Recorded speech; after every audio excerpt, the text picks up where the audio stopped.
Good morning. Howdy. Good morning to Void. Good morning to Shark. Good morning to Luna. Good morning to Keztech. Hi, hi, hi. I wasn't ready. Sorry. It's okay. Void, that emote is vile. I really don't like it. That emote is vile. Oh, you did because you're not going to be throwing another room upside down looking for them? Did you? So you finished? So you're done? Hi, Bombiter. Good Hi, morning, Shark. Hi, Bombiter. Void. Hi, Luna. Hi, Kez, who was here 15 minutes before stream started. My queen. She knew we were going to stream and she was ready. I don't... That's awesome. That's an awesome emote. They're doing like the card trick pull from the mouth, but then it says facts. And it's framed perfectly. That's awesome. I don't like the lick. I don't like the lick. Yeah, the lick is a different emote. Well, sure, but I'm just saying. Okay. No, boy, okay, no! Two of them. This is getting out of hand. Now there are two of them. This is too much. It's too much, Void.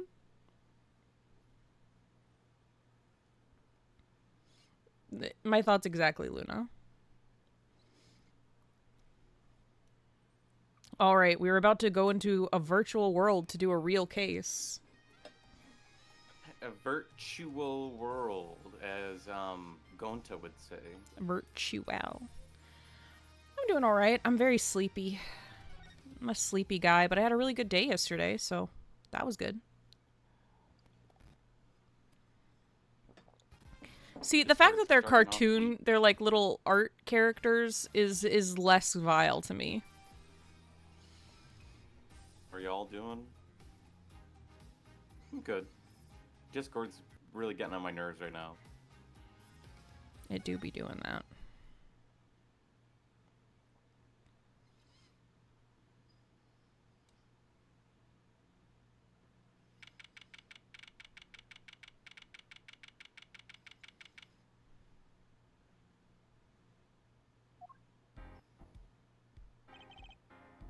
Good morning! So, you're Vera, right? I'm Trucy. Trucy right. That's right with the W, but not right, right?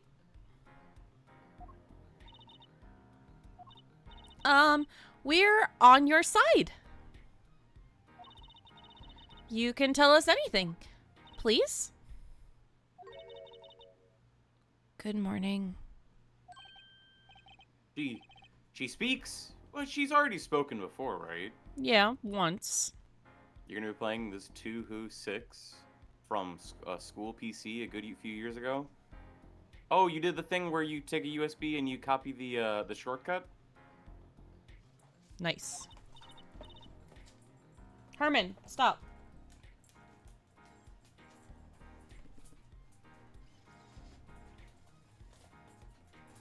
Not bad, not bad. But I think you'd do better with a little smile, you know? Oh no, don't tell a girl to smile. She's like gonna say nothing to smile about? You're so pretty. You need to sell yourself, you know? Why does she sound like a 70-year-old man? Let's take it easy for starters.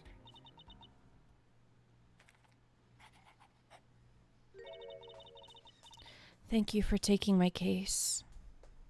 She's awesome. She drew a smile. I kind of love her, I'm not gonna lie. Sure hope she didn't murder her dad. Okay. Well, that's a start, I guess. I doubt it. I really doubt that she would kill her dad. Because the circumstances for it are like, okay, he like never leaves, but the one time that he has an interview, she poisons him? Okay. The one time there would be a witness.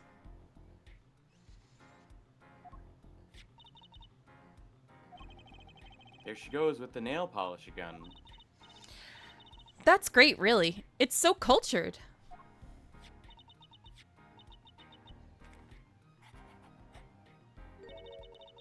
Want to try?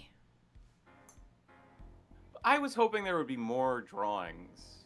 Was hoping there would be more drawings, but right away, like, I'm already being disappointed. Dang. Cause remember the bento boxes? There was like 1,000,000 of them. Right.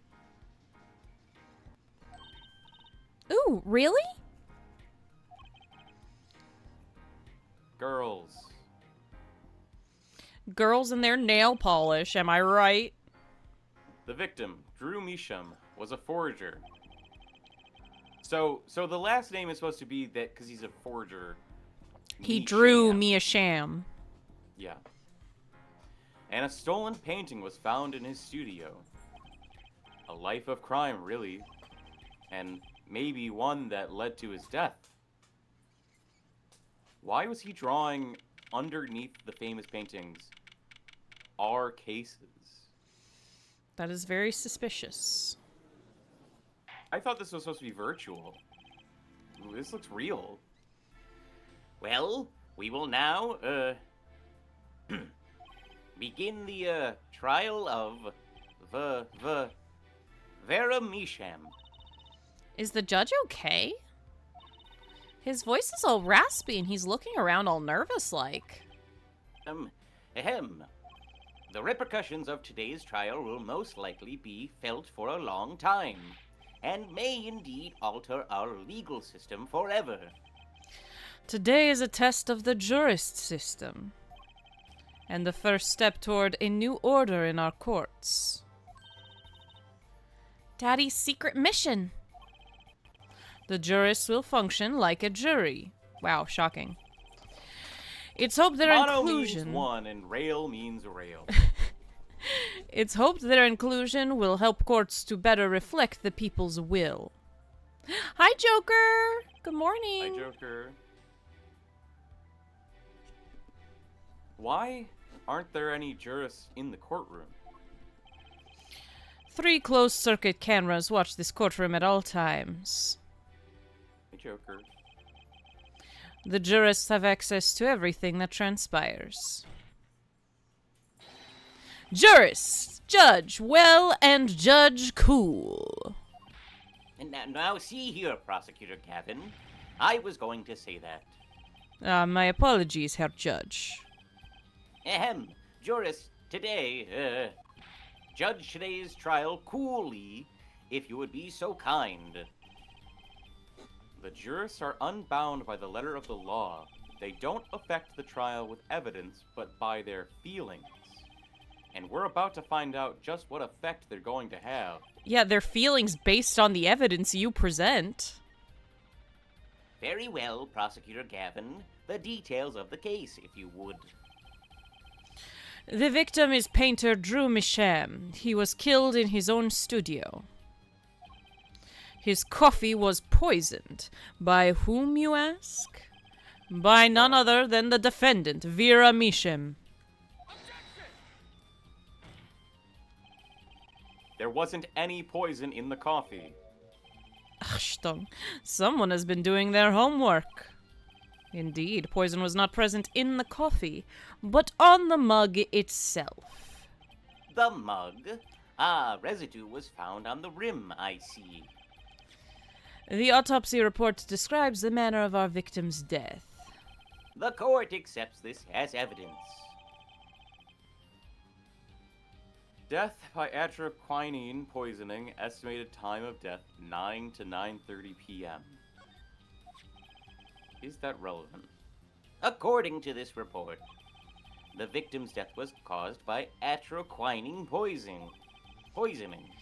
A chemical compound that does not occur naturally. Lethal dosage is a mere 0.002 milligrams.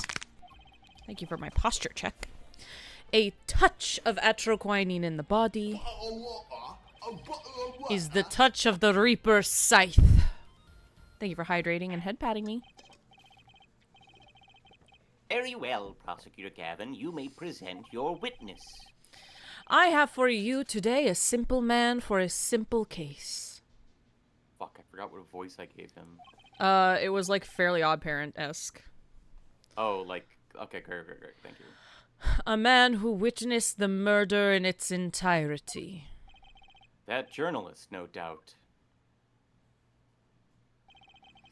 The witness will state his name and occupation.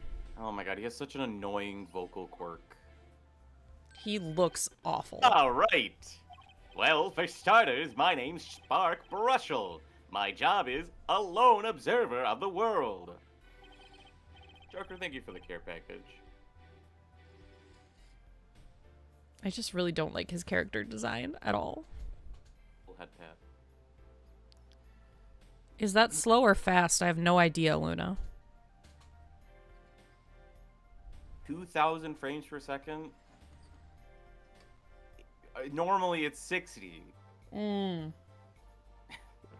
Is Understood. 2,000 more than 60? I didn't. I know you don't always have the best math, but do you... Go ahead.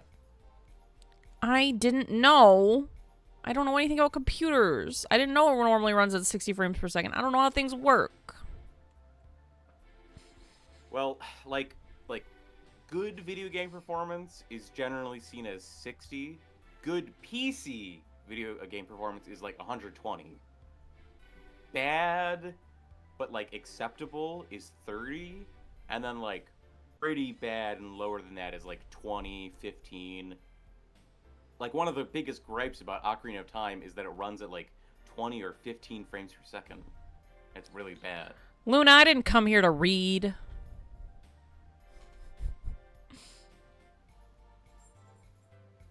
As we play a game that's mainly reading.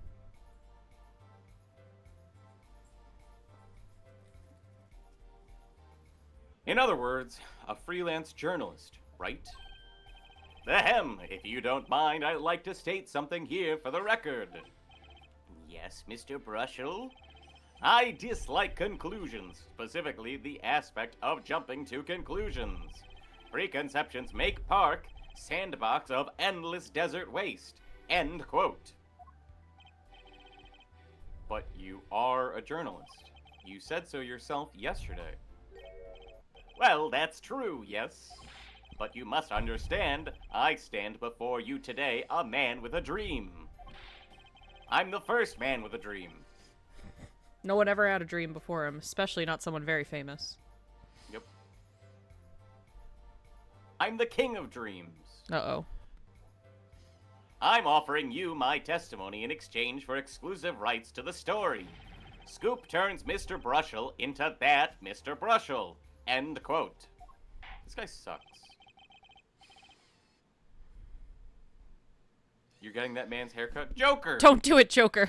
Don't do it. Let's hear your testimony, shall we? A simple case, eh, Gavin? For me, the jury is still out. Not the toothbrush haircut. It's the pink cheeks with the really odd 5 o'clock shadow. It's like a gray 5 o'clock shadow, which is unfortunate. And why?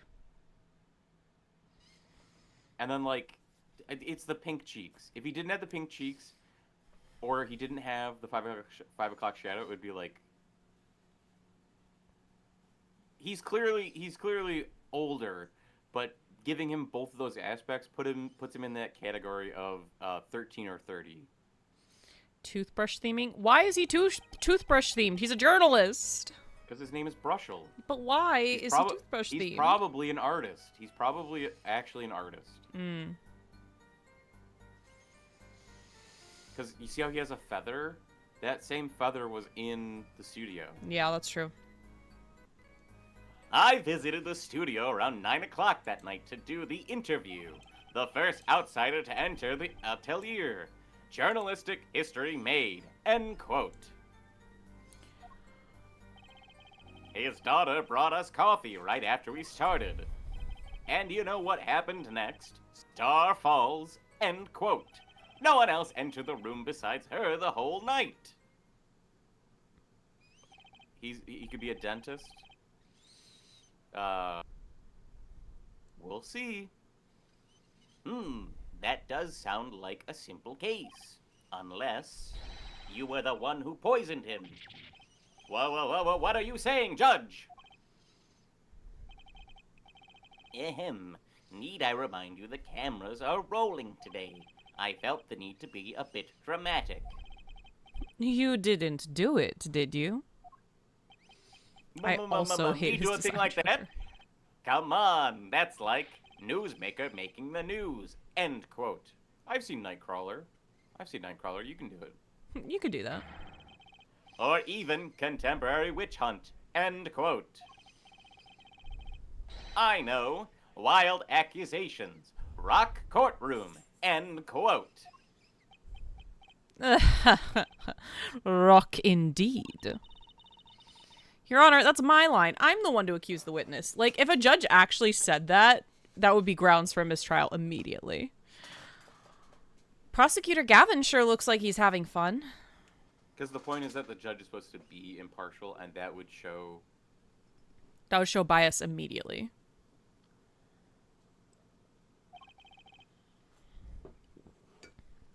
I'm so happy for him. Did you say your thing? I did. Sorry, I read it, and I knew I read it, and then I started going ahead, and I was like, wait, did I just imagine you saying it? You can hear me so clearly Very in your well, brain. Mr. Justice. Your cross-examination, please.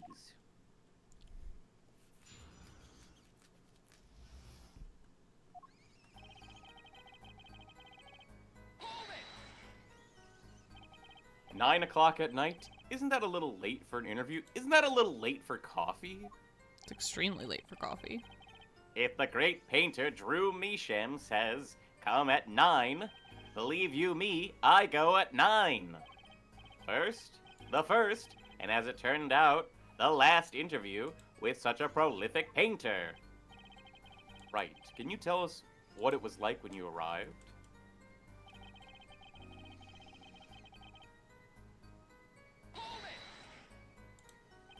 You were the first reporter ever in Drew's studio? Posterity will look back on that night as a turning point in journalistic history. A basically insignificant step for all mankind. But a giant step for that Brushel guy. End quote. Do you like that? said It's another original quote of mine. What? You know, who said this quote? Why does he have to keep saying end quote after everything he says? Nobody said this but Isn't it- him. Well, I said it. I'm quoting myself. Isn't it such a strong quote that I came up with? I wrote it down on my arm. I'm gonna end him. If no one on the outside ever had access to the studio, then it would serve to reason the deed was done by an insider. Hi, Anthony. Welcome in. Hey, Anthony. By which he means Vera did it. So, how did this epic-making interview go? So you knew that was epic. Yeah? Because I didn't. how I el- thought it was Epoch. I thought it was Epoch? Epoch. We actually only learned. I actually only learned this on Friday because of Shark talking about basil. Oh. Because I was like, oh, you know, like looking at someone's name, their name isn't always their name. Like, Basil's name is Epoch Smog, and Shark was like, actually, it's Epic. Yeah, epic smog. His daughter brought us coffee. Okay.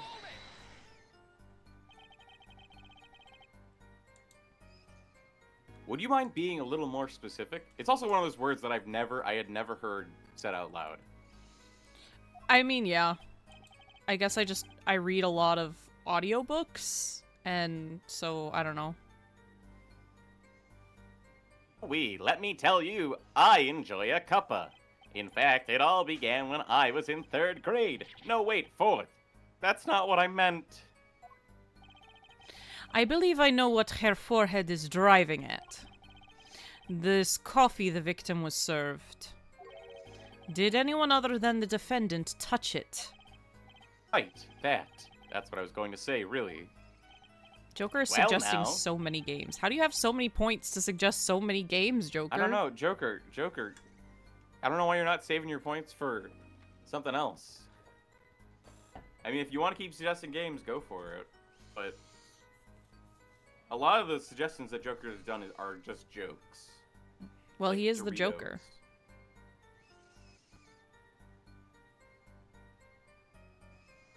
Well, now, if you've got a question to ask, you'd best straight up ask it. That's what I tell all the new recruits. Several times, if necessary. Right for a grade schooler. That's my motto. Which isn't to say I can only write grade school level stuff. Who touched the coffee? Dunno. I was in the back looking at the studio's equipment when she served it. And what happened next?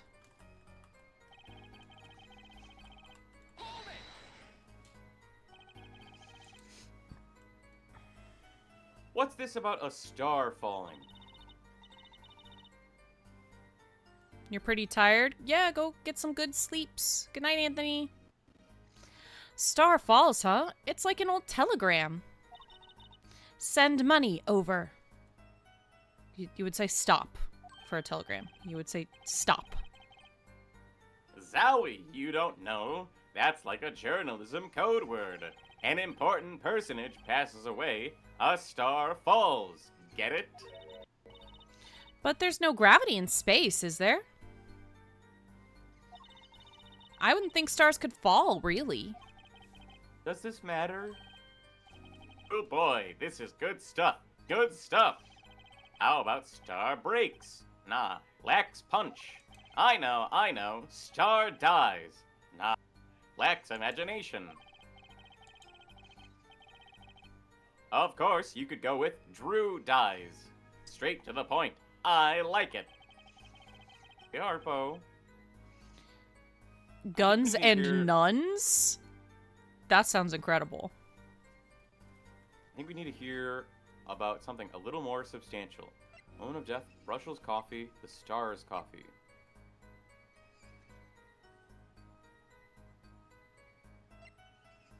Wasn't it instant? Wasn't the death, like, instant? Yeah, but the poison takes a long time to work. Yeah, he, like, put it to his mouth and then instantly died. Yeah. About when Mr. Misham passed away. Also, thank you for the stretch, Harpo. Oh boy, what a scene that was. He puts his coffee mug down with a crash, right? Yes, and then? And then the cold finger of death touches his spine. Life's flame sputters and fails. So cold was that touch, he could not but tremble uncontrollably. Actually, life's flame is a little tired. Life's river froze over. Yes, that's a go. I think he's starting his article already. Could you describe that a little more simply? Well, as you can imagine, I was pretty surprised. He hit the floor, as they say. Artist's seizure is final performance, end quote. Atroquinine paralyzes the central nervous system. The body arches back like a bow, the limbs tremble, the throat burns. That's quite enough of that. Some of us want to be able to sleep tonight. Oh yeah, well, I want details. Lots of juicy details. You should know. For that, you can listen to our last year's hit single, Atroquinine, My Love, by the Governors, available at all major music outlets. The point here is that the victim died of atroquinine poisoning. Well, Mr. Justice, how did you find that testimony? Well, as an account of the moment of the victim's death, I'd say it's very important. Please add it to the testimony. Very well, the court requests the victim add this account to his testimony. Star Soldier and 64.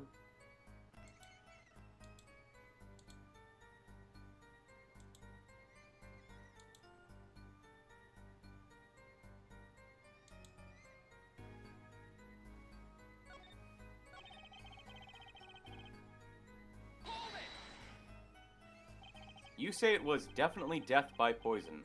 How can you be so sure? Hey, look, I'm a journalist. I've seen a lot of things.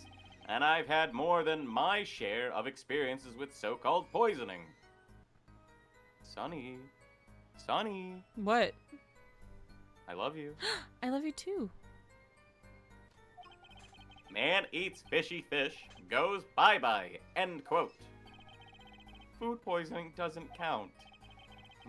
Should I get him to talk about something else?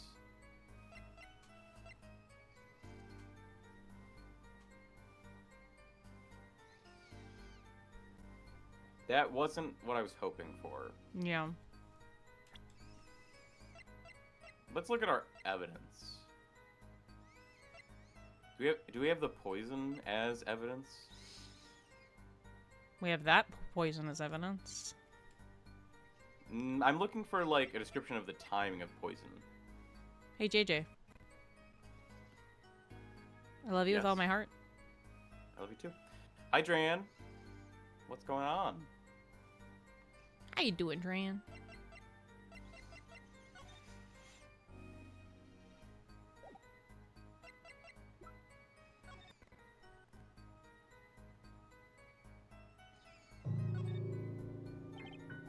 Thank you for But you evil have to Larry. take this back part off first to put a photo inside. What the dog doing? What a dog doing? He's asleep on the recliner next to me. It'd have to be a really small photo to fit in there.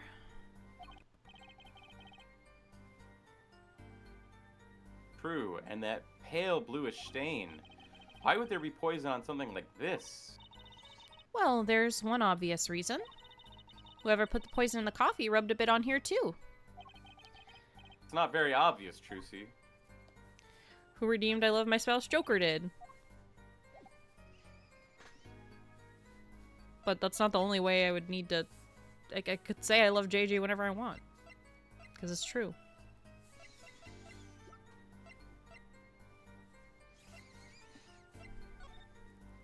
Thank you for Roxodrain.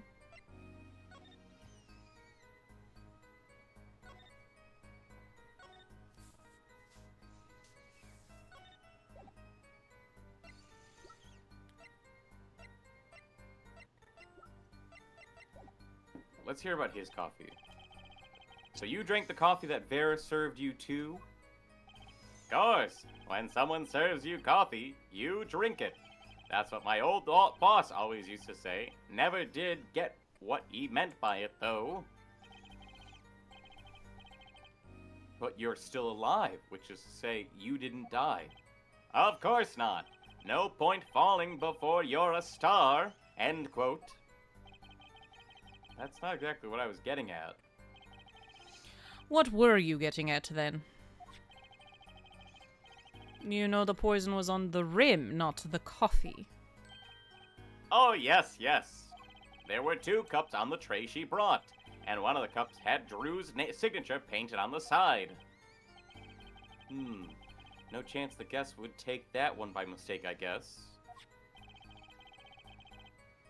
Debating whether to have a TTS redemption or not? I guess you want to really debate in your brain how bad Bucksbeam is going to abuse it. I guess Wait, that's Hex, the if real...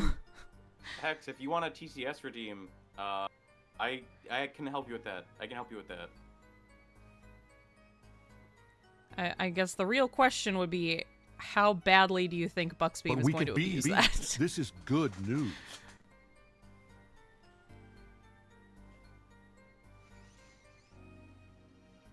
It's more of a bad actor. Yeah, I guess you could make it worth a lot of channel points so that, like, random people who come in all of a sudden don't just have points to do that. Thank you for the head pat and the hydrate and the posture, Sharky. Thank you for the care package, Shark. If you make it Let's worth go a ahead and lot say of it was channel very points, then it's less likely that random people come in and say random shit. We're talking about the coffee the witness drank. I'd say that is important.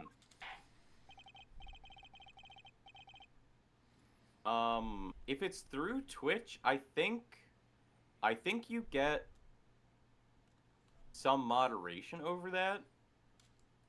but I don't know. Very well. Please add that to your testimony, Mr. Brushel.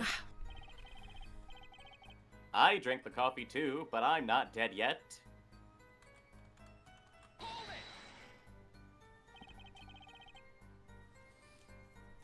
You're sure you drank the coffee? Oh, yes, quite. I gulped it down, felt that sweet scorch in my throat. But you say the victim took one sip and fell over, and you still kept drinking? Of course, drink your coffee when it's hot, never when it's not. That's what my old boss used to always say. Never really knew what he meant by it.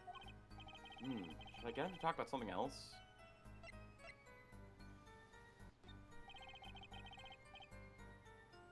You say Mr. Misham had the coffee too. But did you actually see him drink the coffee? Of course, he who sees it wins, but he who says it wins bigger. End quote. I live in a man sees dog eat dog and writes about it world.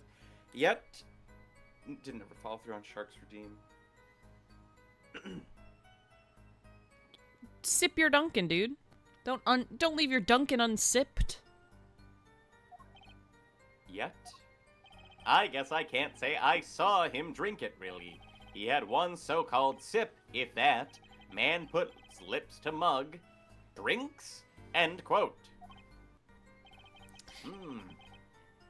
That poison is quite virulent, I hear.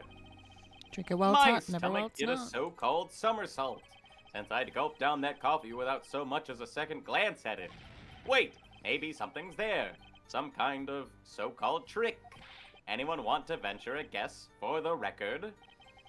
Does this guy have a pause button? Well, Mr. Justice, did you find that testimony valuable? The victim drank his coffee, then immediately fell over? Oh, yes. You can go to the press with that one. Your Honor, this is a vital piece of information. Please add it to the testimony. It's iced. Very well. The witness can add this to his testimony. Vital, right. He does kind of feel a little bit like if SpongeBob was a person, but the 5 o'clock shadow makes me upset. So, he either took a sip or he didn't, then fell over? Oh, yes. Indubitably.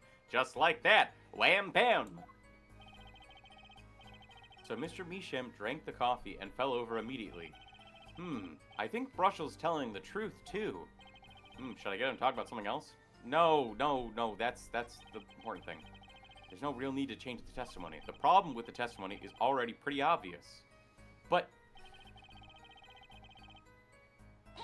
what do we present? Because we have nothing that's like, this is how long it takes for the poison to activate. Can you say that for sure? For sure. Sure, I'm sure. Drew's studio isn't a big place, kiddo. I'd know if someone else had come in. What if they've been hiding in there from before? Even if someone had been hiding in the studio, they hardly could have poisoned the mug without anyone noticing.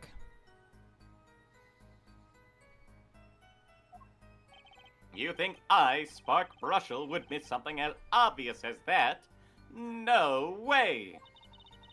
He sure makes it sound exciting. I guess that's his job.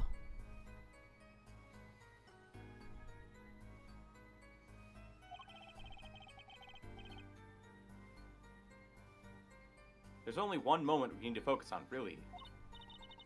The moment when Drew Measham died? If you want to present about the poison, wouldn't the autopsy report work? I don't know, maybe. Maybe.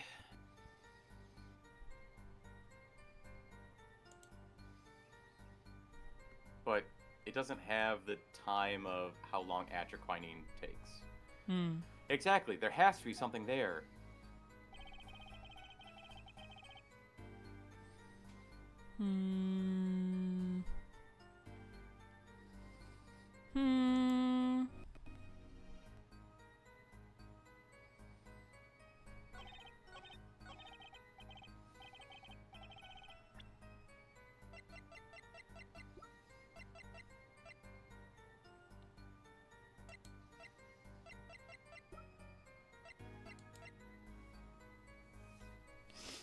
Oh, traces of the slow-acting deadly poison atroquinine were found on the rim cup. Hmm. So do we say this? Because this says it's slow-acting? Could be, could be. You know what I have a problem with? A particular property of the poison used, atroquinine. Oh, Prosecutor Gavin was quite clear about the poison. A lethal dosage of 0.002 milligrams paralyzes the central nervous system. If you drank that, even you, Mr. Justice, would be reduced to a quivering pile. Why are you using me as an example? Unfortunately, we weren't told everything. There was a vital omission in Prosecutor Gavin's information. An omission? Atroquinine is as virulent as he says, but death doesn't come upon ingestion, not immediately. That's because atroquinine is slow-acting. Slow acting? What? According to one forensic scientist, It's one of the most virulent poisons, but it's absorbed into the body astonishingly slowly. It takes at least 15 minutes from time of ingestion for adverse effects to show.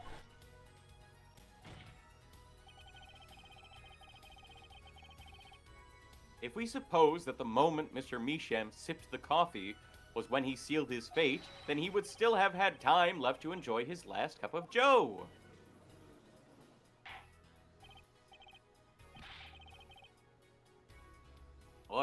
Order! What's the meaning of this? If what the defense says is correct, why, that contradicts the entire testimony we've just heard.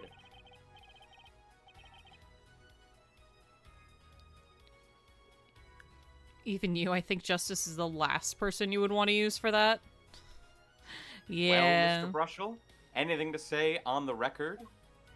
Cup of me that's kind of fucked up? Well, it's better than a sloppy you.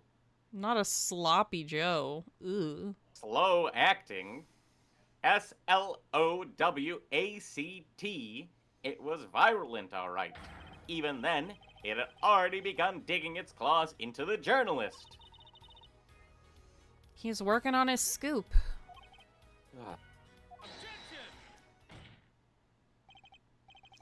It's Brushel, yeah? Herr Brushel, let's take a trip back down memory lane. Did the victim really die the instant he took a sip? The autopsy report has been updated. No! Fucking hell. Can be pretty sloppy already. I don't need to hear about that. Think it over. This is vital.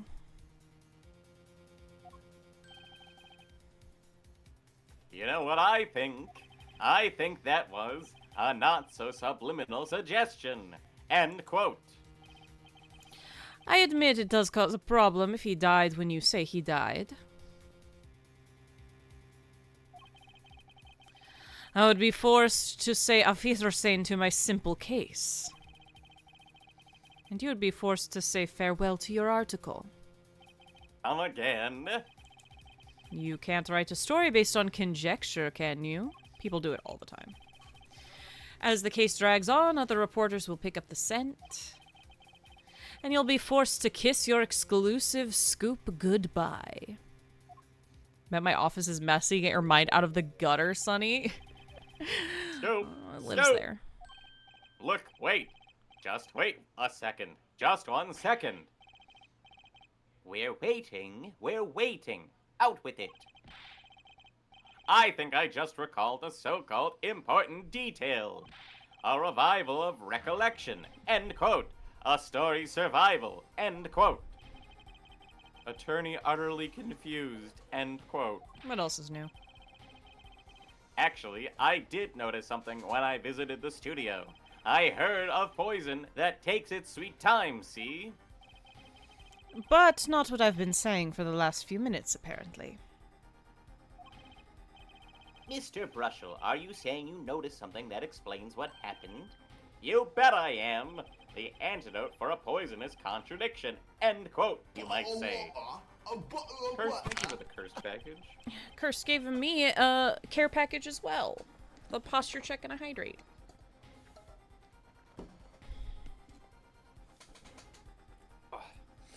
Or, I still have no idea what you're talking about. End quote, I might say.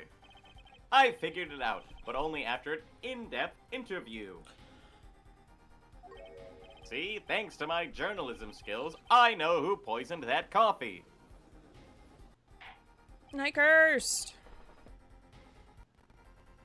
Order, order, order. As far as I can tell, the witness is standing by his testimony. That Mr. Misham died the instant after he drank. Of course, I'm standing by my testimony. And my dream of exclusive rights to this story. Ugh. I suppose it was too much to hope for. What was? Of course you wouldn't choose a simple case, not him. Him? Phoenix Wright, who else?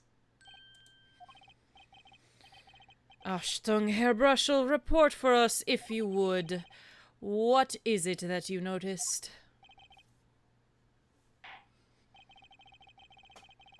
This court is a critical trial of the juris system. I'm afraid no room for doubt is permissible. You will testify to the court about what you noticed.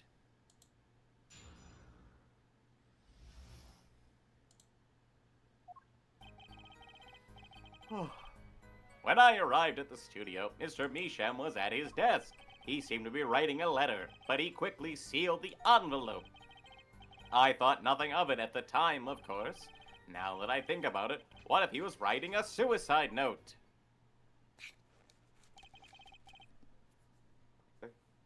I mean, this is useful, but your determination of what actually happened is maybe insane. A suicide note? Yes, he had this look on his face. Man's face inscrutable as a quadratic equation. End quote. Suicide? Poor Mr. Misham. But that means Vera's innocent. Would someone commit suicide in the middle of an interview? Oh. Very, very well. You may begin your cross-examination.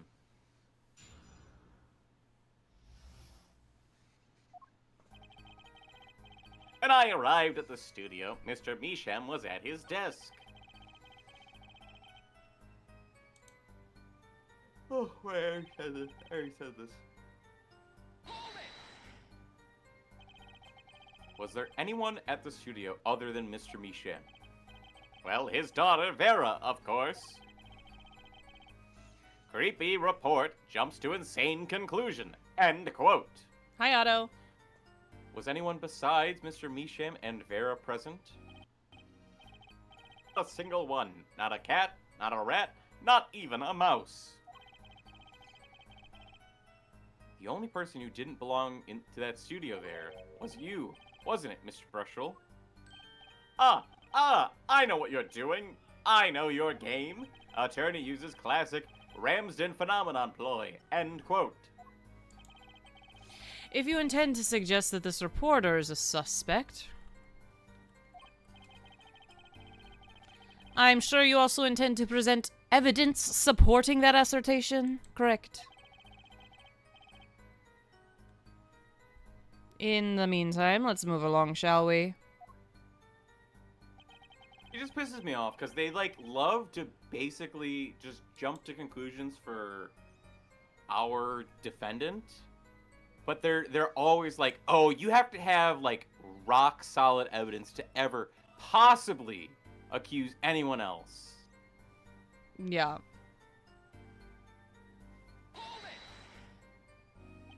So he put the letter away when he saw you. Early reporter gets worm. End quote. That's my secret.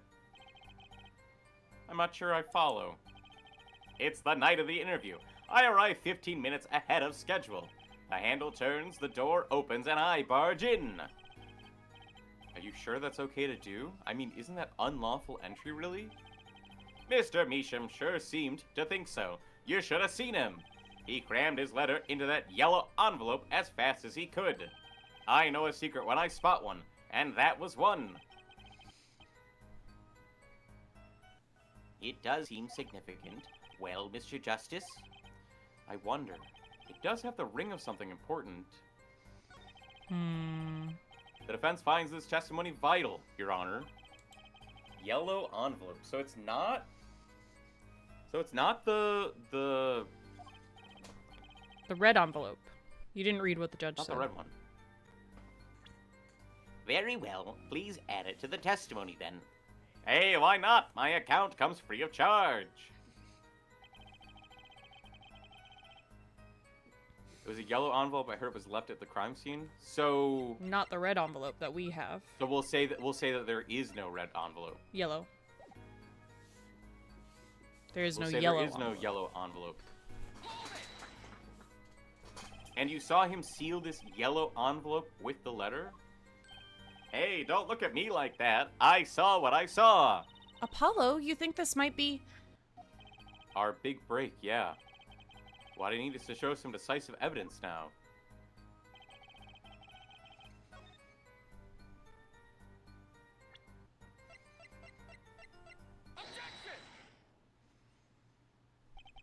As it just so happens, there was a single letter in a desk drawer at the scene. In a red envelope. What? Oh, God.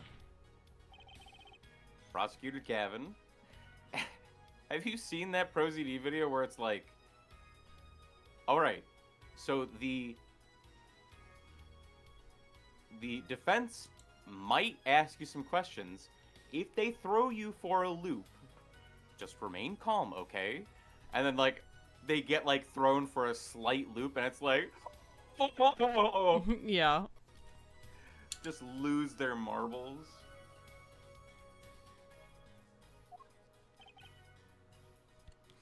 Yes.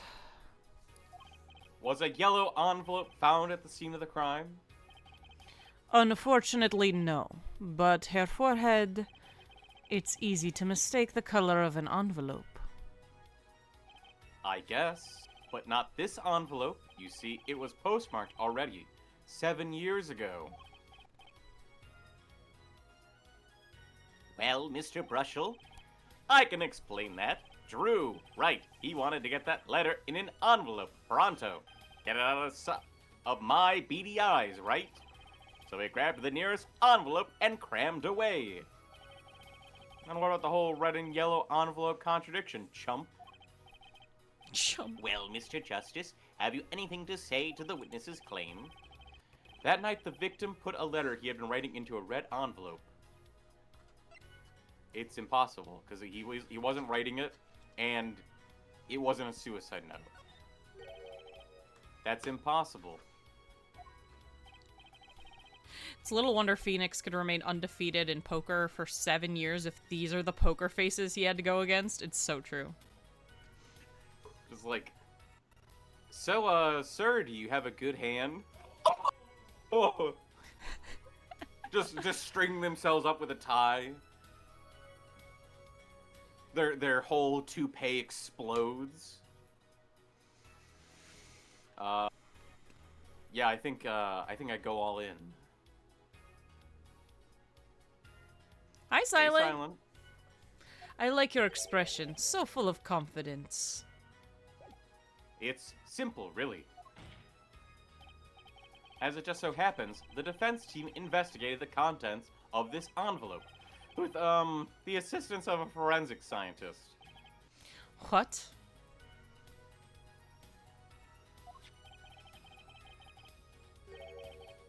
Note that this letter is addressed to Drew Measham.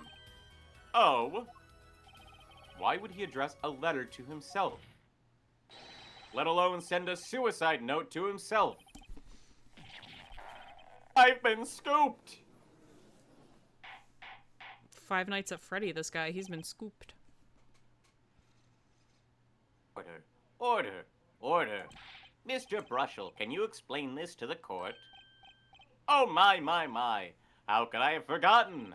I suppose this happens to the best of us. Reporter gets old, forgets lots. End quote. He's 36. Hey, I'm I'm ancient. still waiting for an explanation, Mr. Brushel. Can you hydrate silent? Well, that's the thing, see? After he put his letter in that envelope, Mr. Mishem sat there searching his desk drawer for something. His desk drawer? Yes, a stamp. So-called postage stamp. End quote. A stamp? Whatever for? Well, to mail his letter. What else? And then, why, yes, I think I saw him put it in his letter box. Yes, it was a yellow envelope, and he put it in that box.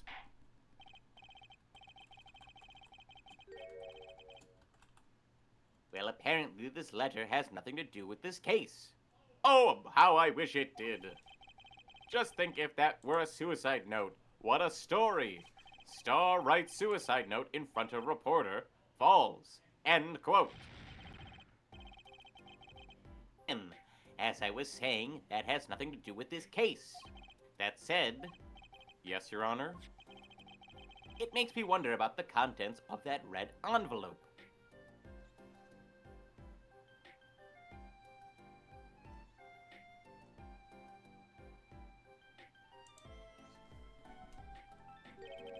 $100,000 is quite a good deal of money.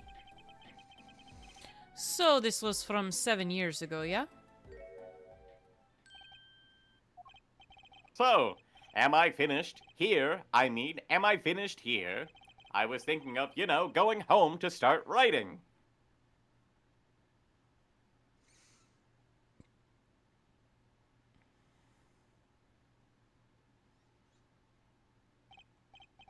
I hate to say what should be pretty obvious to anyone, but when you catch the scent of a story, you make that, rather unique face. Ah, come on. Attorney has an active imagination, little else. End quote. Hi, Mashi. Hi, Mashi. Hi, Munchie. Mishi Mashi. Even I noticed something, and my eyes aren't what they used to be. You know me, I'm turning 38. I'm starting to understand what all this perceiving stuff is about. Judge has active imagination. End quote. I can perceive. Please continue with your testimony. Tell us about the scent of a story.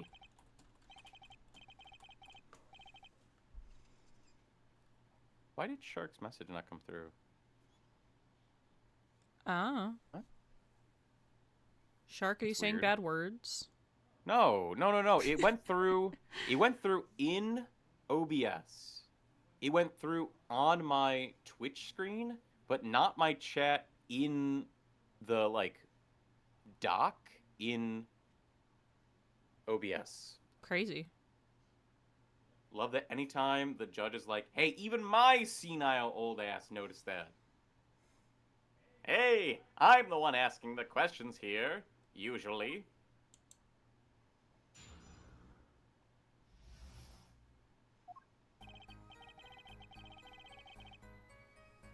Actually, it took a bit of work to get a thumbs up on the interview. Reporter leverages story, gets his interview, end quote. The story concerned a certain case from 7 years ago. That red envelope probably had something to do with it. Say what you will, but Drew's talent was without compare. So you threatened to go to the press with this story. That's how you got your interview. Blackmail? Well, yes. I mean, no. No. It wasn't exactly, black, I'm not, Something wrong, Mr. Brushel. Look! This is my story, my tidbit. Journalist's info is livelihood. End quote. I see. Well, you have me chatting away in here. What's going on out there? What if some Wally Wordsworth or Sally Scooper gets wind of my story? They could be going to press while I'm going to waste. The court feels your pain, Mr. Brushel. Mr. Justice, let's pick up the pace. A certain case 7 years ago. Wait, 7 years ago?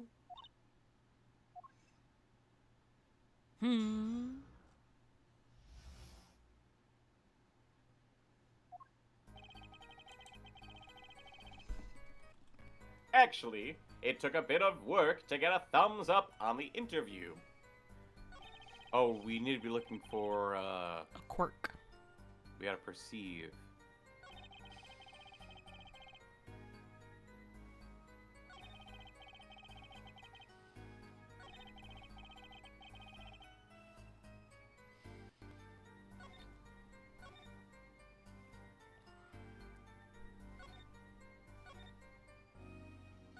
I'm looking at the text to see where there would be, like, an oddity.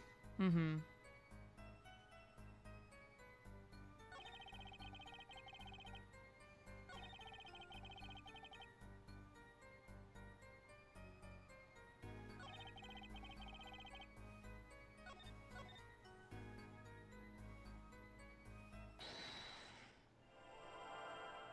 Perceive.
Maybe I need to press. Maybe. Exactly what sort of story was this? Oh, a little one, like I said. Nothing more, nothing less. Nothing in between. End quote. I might have suggested I had a lead on this particular story. But I didn't threaten or cajole or nothing. Honest. So a suggestion was enough to get an interview? Mr. Misham must have really wanted to keep it under wraps.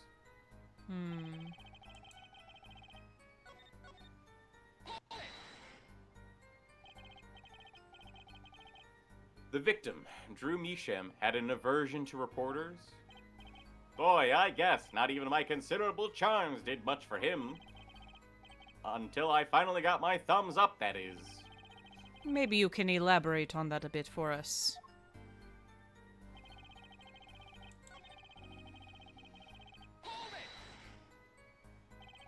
A certain case 7 years ago? Tell us, what case? Let me Ew. state one thing, Mr. Attorney, and you can quote me on this. I can't talk about that case. Why not? It's about journalistic pride, staunchness, and credibility, and connections. All I told him was that he was turbo-fucked if this story I had cooking was to get out, and let him draw his own conclusions. Journalist reveals sources only over his dead body, end quote. So what'll it be? Gonna strangle me? Dead men don't tell tales, Mr. Attorney. He sounds pretty determined not to talk. Our chances of breaking his will aren't looking good. Oh my goodness, hello! Thank you for the raid! Rivendell, welcome in! How you Hello. doing? Raid! Hello! Hi, welcome in, Raiders. My name is Sun Limited. You can call me Sun or Sunny. I normally play narrative-based games, a lot of things that have a lot of talking involved in them, and Pokemon games as well. And this is my wonderful spouse, Jjsquidbeard. Every Sunday, we play Ace Attorney games together. Welcome in, Raiders. Rivenel, what were you up to? What were you doing? It's going good. We're in the middle of this case, which I think is the last case of this section. Of this game. Of this game. On the one hand, we have your story, and on the other, this letter. What makes you think the two are related? Oh, I was just saying it's possible. Call it reporter's intuition, end quote. Hey, I say a lot of things. You going to pick them apart? Be my guest. King of the Castle did not go well. What is King of the Castle? I think Rin played it before. It's that one where you have like a court. Oh, yes. Yeah, Rin played And that before. It's a multiplayer type game. Sure. That's a fun one. I'm sorry it didn't go well for you. All of them? No, just the incredibly suspicious ones. I see. Anything else to add, Mr. Mishem? Well, if you got a raid and fade, I don't blame you. Make sure you take care of yourself. Do all of your after-stream self-care you need. But if you want to stick around, we're going to continue to try and solve this case of a murder. Suspected murder. Just how amazing was Mr. Mishem's talent? Who wee boy? I mean, hey, he's a star, man. A star. The flow of his brush is like a great undulating river across the canvas. Artist paints light up. Studio like sun. End quote. Definitely need some food. Absolutely. I'm so glad you trusted me with your community. Get some tasty food and relax.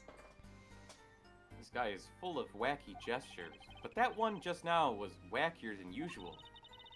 He looks kind of nervous to me, Apollo. Definitely. I'm sensing something different than before here. I hate Maybe that it's he's time to bring brushing. out you know what. I hate that he's brushing his tongue and then rubbing it on his glasses. I hate that. That testimony left a bad taste in my mouth. It all makes sense. Nothing jumps out as ridiculous. I wonder what his story he's talking about is. It must have been good to get an interview with a famous recluse like that. Something powerful enough to drag Drew Mishem out of hiding. I wonder, maybe that's something to do with Mr. Mishem's art?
I don't see anything.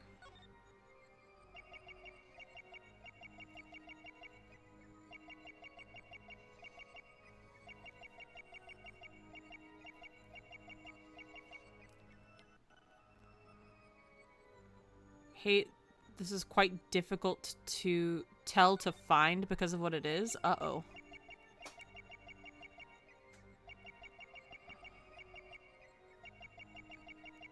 Huh.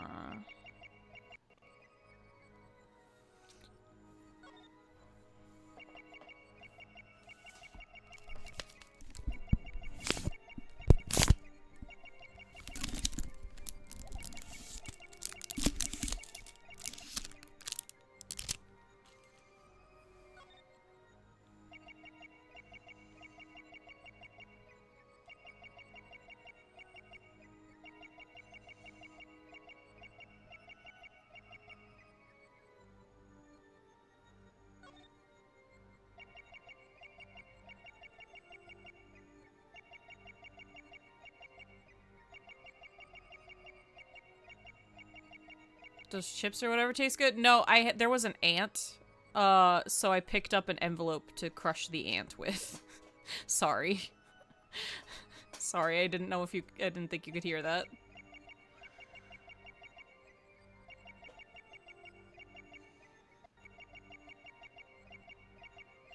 Can't go any lower than this. Yeah, I don't see anything. Well, maybe it's not this. Maybe it's not this line. Maybe.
What could it be?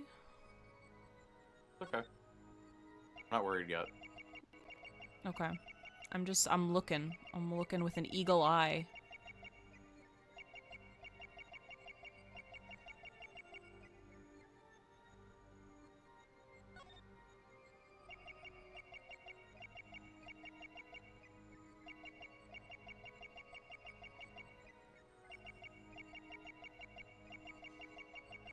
Perceive.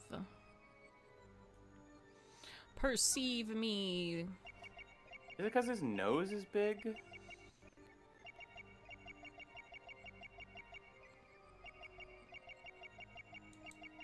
I don't know. I don't know.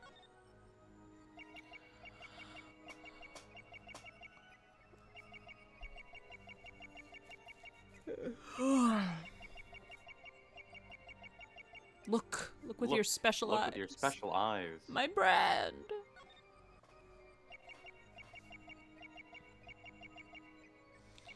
Is he swallowing weird? I know swallowing was one that somebody had before, so I don't know if they'd use it again.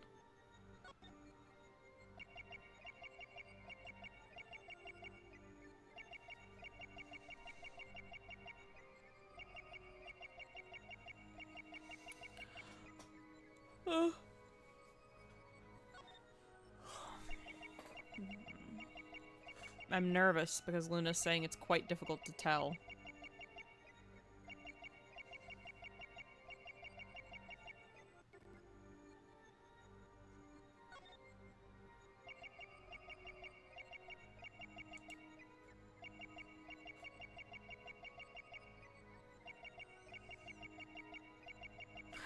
Trucy watching with horror as Apollo's eyes start to bleed. He's perceiving too hard! He perceived too close to the sun.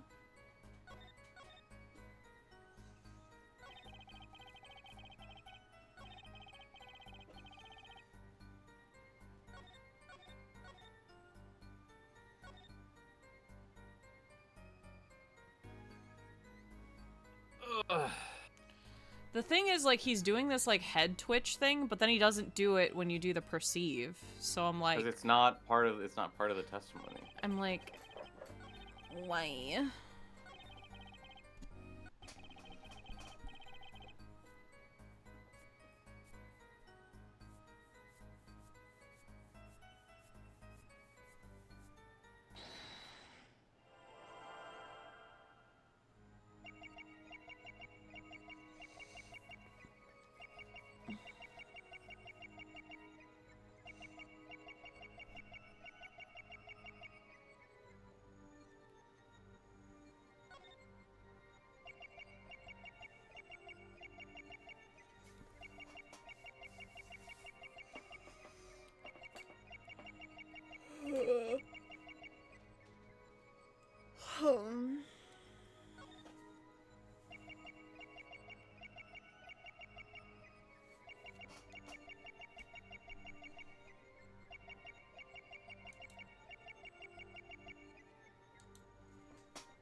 Would it make sense to look at another line of dialogue to see if there's any major differences? I don't know, because we're like looking for the really subtle thing now.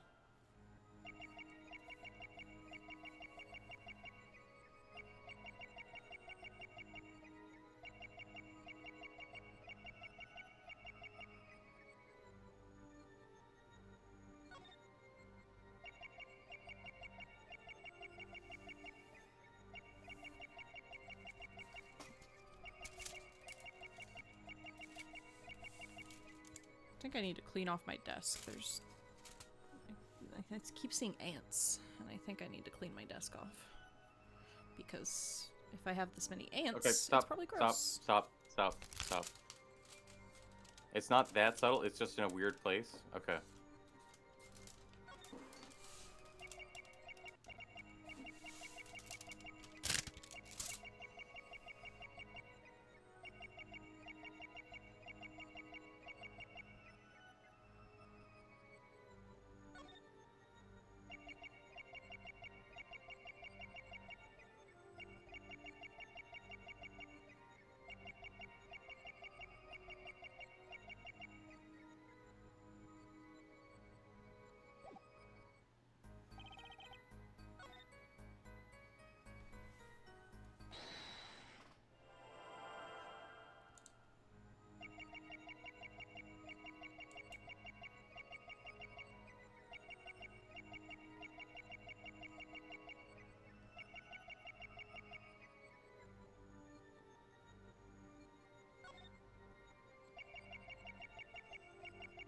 It's in a really weird place.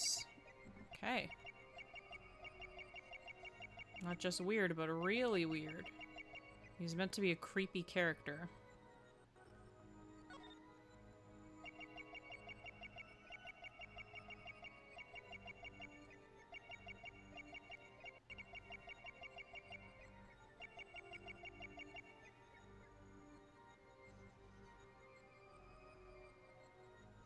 Well, you can't go past, like, his chest, right?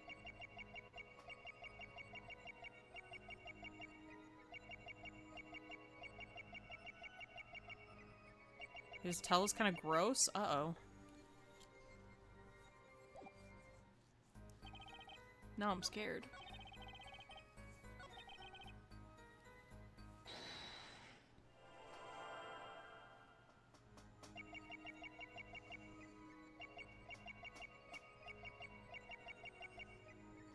Now I'm scared.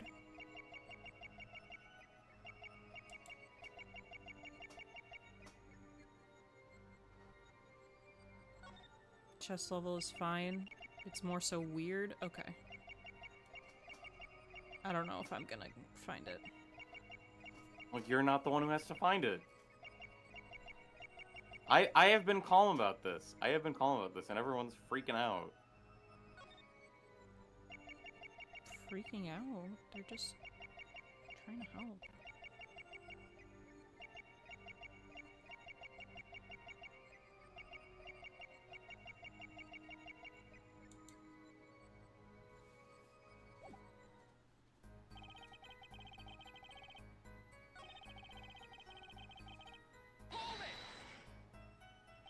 Oh, whoops. I meant to perceive. I meant to perceive.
Honestly, I've been thrown for a loop because people said, remember, he's supposed to be a creepy character. Like, I don't know what that means.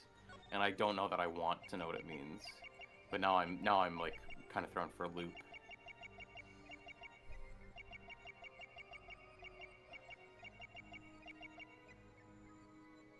It's subtle. No, it's not subtle. It's just in a weird location.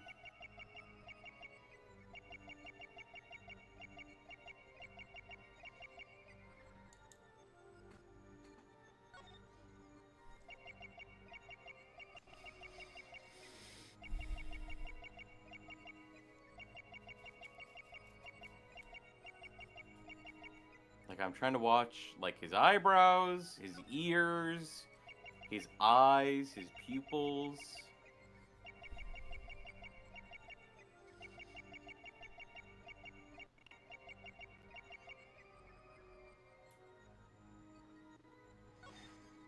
Thanks for the head pet, Shark.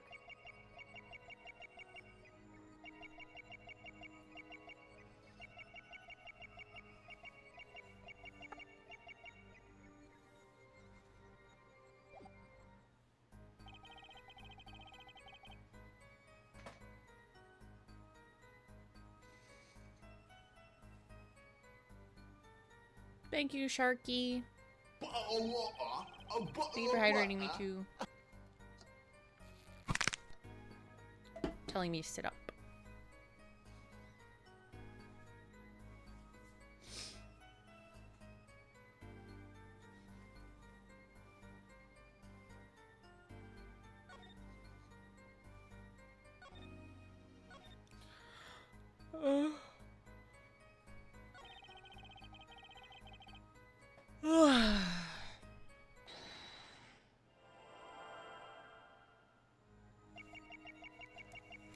I'll be right back.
Remember, he's supposed to be a creepy character. I don't know what that means. I think it means it's not on his face. I'm gonna rip my hair out. Okay, where do you want me to look then? Where would you like me to look? Well, Otto said chest level is fine, so let's try chest level.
It's his armpit. His armpit sweats.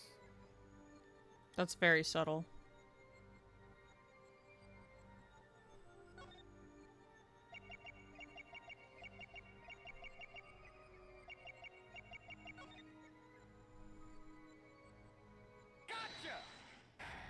That's so subtle.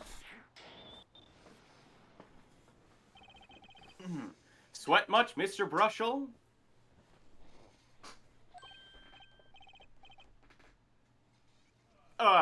Yeah, well... A man can't help his glands, you know. Ew. It's more than that. When Mr. Meesham's talent was mentioned, you suddenly began to sweat buckets. Ah! You're hiding something about his talent. What? That's ridiculous. Evidence time. Let's show where Mr. Meesham's true talent lay. It just so happens I have evidence showing the talent mentioned in that letter.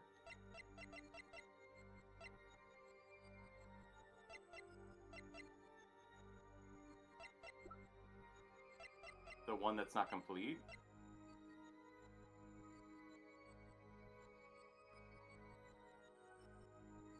Sunny? I have no idea. Okay, fine, then just say you have no idea. But Sorry, I turned off my microphone because I'm cleaning my desk.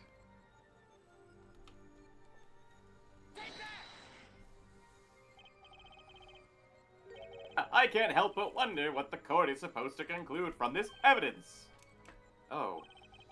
Other than that you've made a horrible mistake. And Burns Bridge forgets to cross first. End quote. Let's try that again. All I have to do is reveal what Mr. Meesham really was. That shouldn't be so hard, right?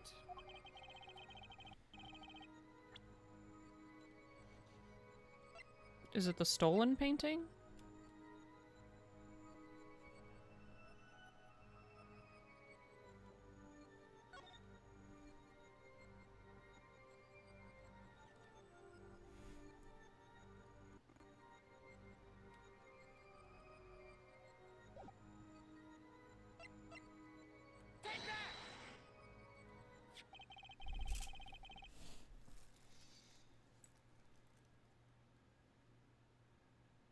Does that prove versus the other one that is actually the forgery? His talent wasn't stealing paintings, his talent was forging paintings.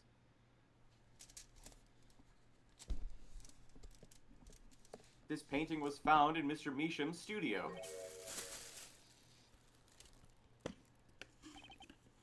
There are two problems with this painting.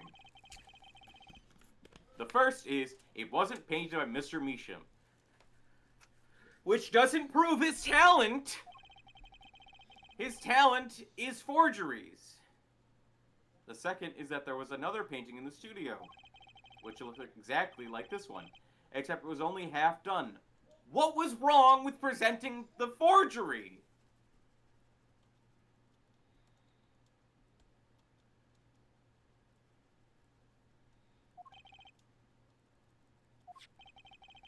Then we have a letter discussing a payment of $100,000, which suggests a certain business operation.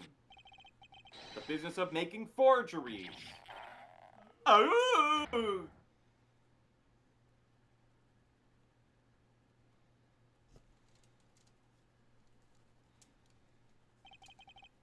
That is all, Your Honor. You're on our next question. Everyone, please. Thank you, Shark. Thank you. Can we keep this private? Please! This is my story, my scoop. Forgery? That's a serious crime. Drew Meesham is known as an artist these days, but there were rumors he dabbled in another kind of art until a few years back. Another art meaning forgery? Drew Meesham was talented, all right. Talented at making precise, detailed fakes. A fact that certain criminal elements were quick to discover. Criminal elements? What? You can't seriously be talking about... Exactly. I'm talking about forging evidence. The rumors started circulating 7 years ago. 7 years ago? So are we to understand that this letter this payment of $100,000 was for... Exactly. Forged evidence nets tidy profit. End quote. Order! Order! Order! Why, it's like our victim was living a double life. Ha, this is my chance.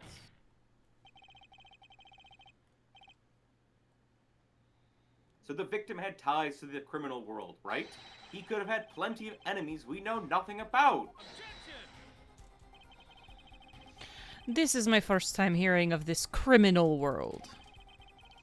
We certainly found no criminal connections when we conducted our investigation. But how do you explain all this money? You have to admit there's a possibility of some illegal activity here. But there is no proof tying this letter to our case. Our case was and remains simple from the beginning.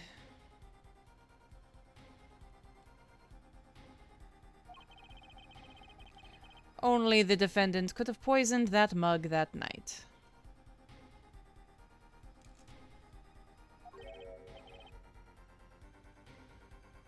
And you, of course. The only thing I poison is my pen when I'm writing reviews. Mr. Brushel, your testimony to this point has been quite unreliable. It doesn't speak well of your reporting acumen. What are you talking about? My reporting's rock solid. Journalism so solid you could stand an elephant on it. End quote. In any case, let's hear a summarized recap of your testimony. If we can ascertain the situation in that studio from the recap, the trial is over. Apollo, what's he talking about? The cross-examination showed Mr. Brushel didn't have reason or means to poison him. As long as there's no other suspects, then the killer had to be Vera. That's what.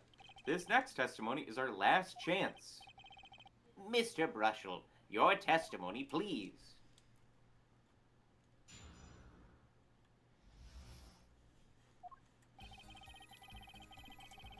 The only other person in the studio that night was the defendant. It was Vera who poured the coffee. She's admitted as much herself. The only thing that touched Drew's lips during the interview was that mug. And nothing left that studio after he died. Nothing! Clearly, the only one who could have poisoned him was his daughter. A nice testimony. Clear, succinct, and without room for doubt.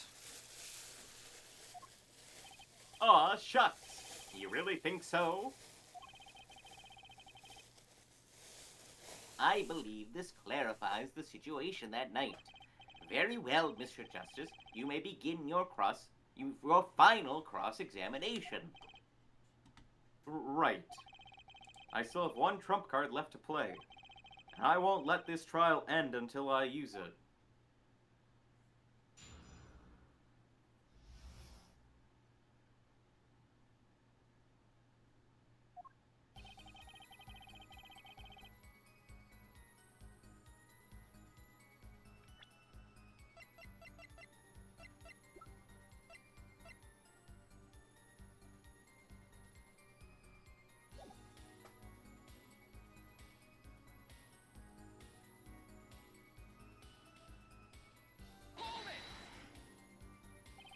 But that doesn't prove Vera poisoned it. How many times have we heard that one, Hair Forehead? The poison reached its victim via that coffee mug. And from where did that coffee mug come,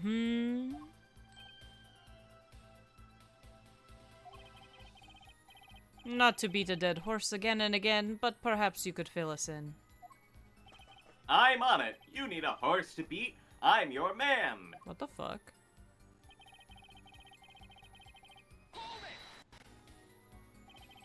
he witnessed her pouring the coffee. Of course I didn't witness it. When she came in with that tray, the coffee was already poured and a-steamin'. Let us not forget the defendant has admitted to pouring the coffee herself. What the fuck does that mean? My thought exactly, Hex. I heard her statement. I poured, I served, and I killed. It's like that moment in Meet the Fockers. I'm a horse, he can beat me. Is he the one getting beat? Does he like it? I have no idea. But Reporter hopefully he's leaps dead a soon. chance to wallop deceased equine. End quote. Reporter leaps at chance to wallop deceased equine. End quote. What? The last part was just a little joke. I don't think I'm gonna get anywhere with this coffee mug. I need to find another weak spot in this case. Yeah, can you milk me? Yeah.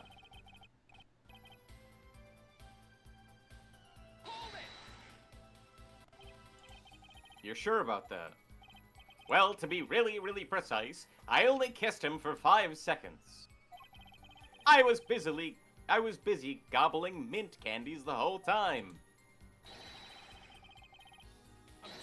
One of those candies might have been poisoned. Yet at the time of the autopsy, no fresh fragrance of mint filled the room.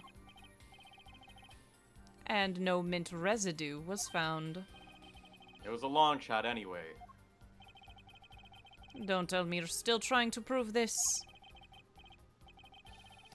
You think the victims ate, drank, or otherwise ingested something other than coffee? Well, Mr. Justice, if you have some proof... The possibility is there. I can feel it. Just maybe not prove it. Not yet. And possibility isn't going to cut it. Not now. Mr. Measham ingested that poison via a route other than coffee. Not yet. Haven't seen that movie in so long. I've never seen it. The frame has poison on it, but I don't know how that means he ingested it. It can't be proven.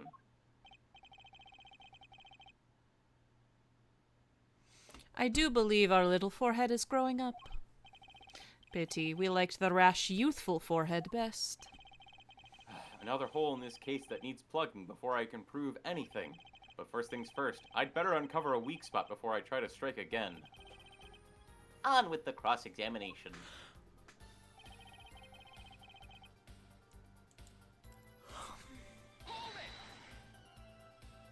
Not one thing, you're sure? Yep, sure as can be. Well, with one exception. One exception? What? Journalist Spark Brushel does interview, leaves studio. End quote. Ah, come on! It's a joke, get it? Not funny, I know, but still. Did something leave the studio that night? Why does that sound familiar? Where have I heard something like that before? Now that we've proven our witness is a comedian of sorts, I'd like to turn to our defense attorney before returning to the testimony. Do you have any idea what, if anything, might have left the studio that night? The picture that was in this frame?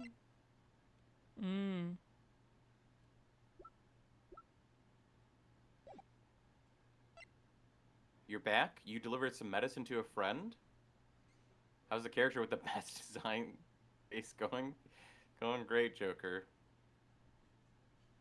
You're talking about Vera, right? Clearly the best character is Vera. Attorney stabs reporter to death. Court left aghast at gore and viscera. End quote.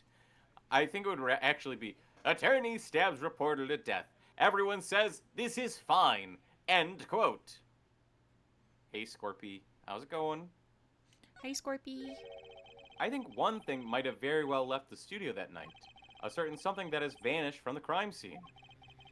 By which you mean something other than our witness? Of course.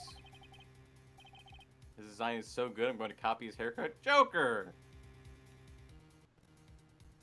Don't do it, man. Don't do it. Don't tell me Vera Mishem. No one in gallery volunteers to save witness from grisly fate. End quote. Thanks for the head pat, Scorpy. Believe me, any comic relief I may provide is entirely unintentional. Then let's see what you've got for us, Mr. Justice. Well, this thing wasn't at the scene of the crime, so I can't show it to you. But I do have evidence that shows how it could have been taken from the scene. Not toothbrush style, dude. Not toothbrush style. Just can't give Joker bristle bangs. No. This is the only link between that studio and the outside world. A letterbox. What did Mr. Brushel tell us? When he entered the studio on the night of the murder, the victim had just finished writing a letter. Yeah, I said that. And yeah, it was true. Furthermore, you went on to tell us that he put the letter in a yellow envelope and put it in the letterbox. Ah. But that very same letterbox was empty. In other words, that night, the yellow envelope disappeared. Yes, intriguing. So an envelope has disappeared from the scene of the crime. Of course, this changes nothing. He has a point, Mr. Justice. What we're trying to figure out is how the poison got into Mr. Misham. Is it really important that this envelope the witness says he saw disappeared? Well, if it did disappear, then something did leave the studio that night. That seems very important to me.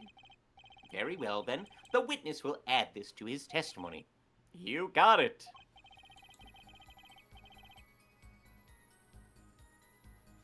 I still think that this fails to change anything, Herr Forehead.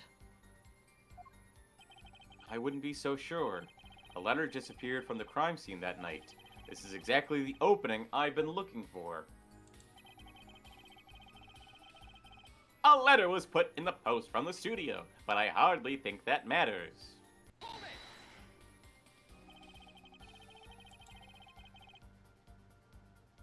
Nothing could be more serious than an envelope disappearing from that studio, and you were hiding that fact from us. Yes, well, actually. I don't argue the possibility that a letter disappeared from the studio. But, Herr Forehead, isn't there a much more serious question before us? Right. How Mr. Misham was poisoned, I know. But Mr. Brushel's testimony has changed, which means the facts of the case have too. And what he's told us means something entirely different now, I'm starting to think. You tried Apollo's hairstyle, you need a lot of hair products? Yeah. Careful, Joker. It's very spiky. Let's keep thinking, Apollo.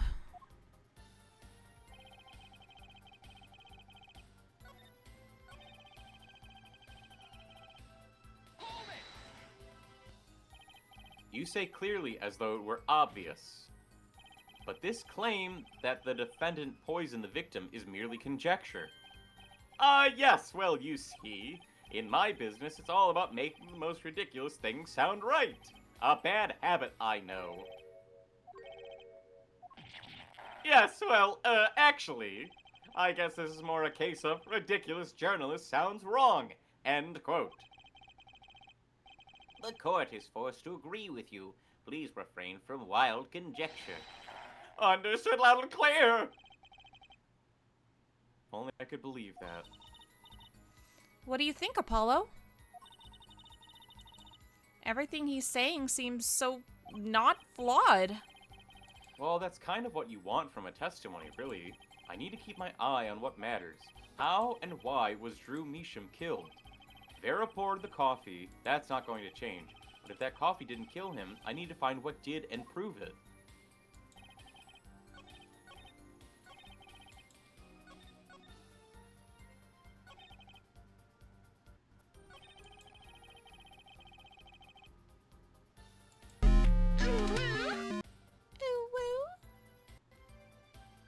Here for the ooh-woo.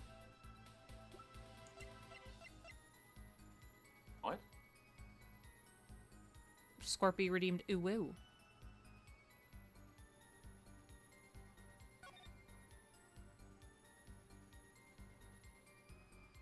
Thank you for patting me on the head, Scorpy.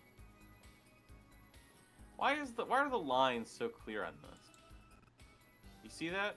Mm-hmm. It's like it was taped off. Yeah. It's got like a smudge on the side, but it's so smooth.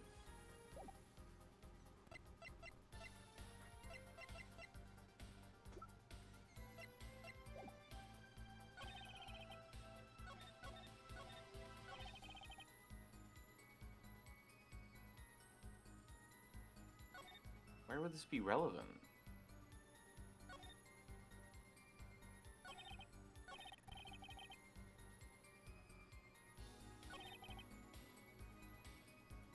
Thanks, Joker.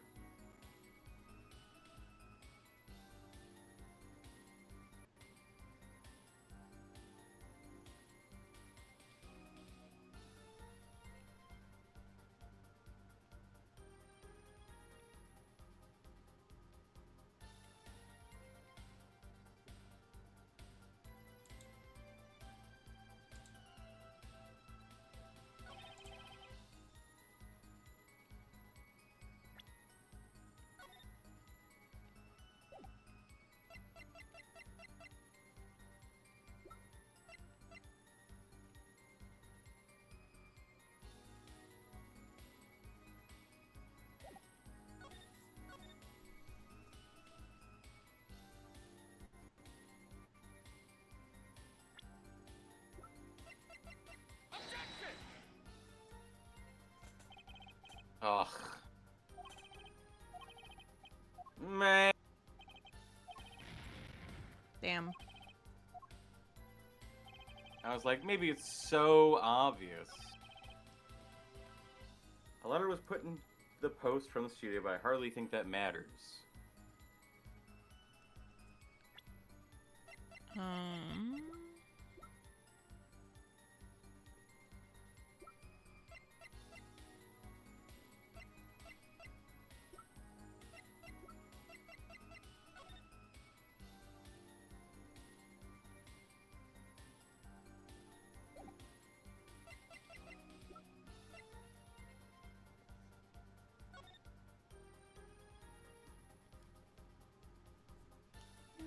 Please send a receipt once you confirm the transfer. Sign the papers and send the enclosed envelope with the enclosed stamp within 3 days. I need not remind you to speak of this to no one.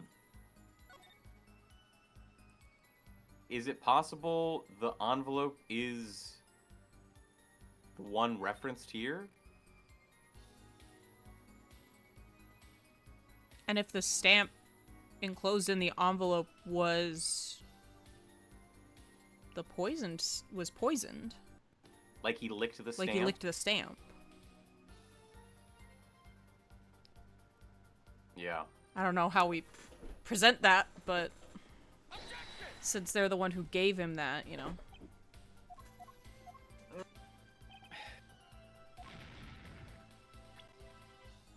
I'll just save, but I'm presenting evidence in a way that isn't working.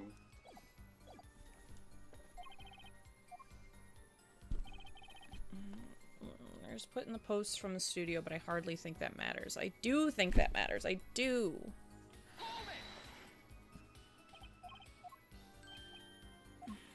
Actually, I don't argue. More serious.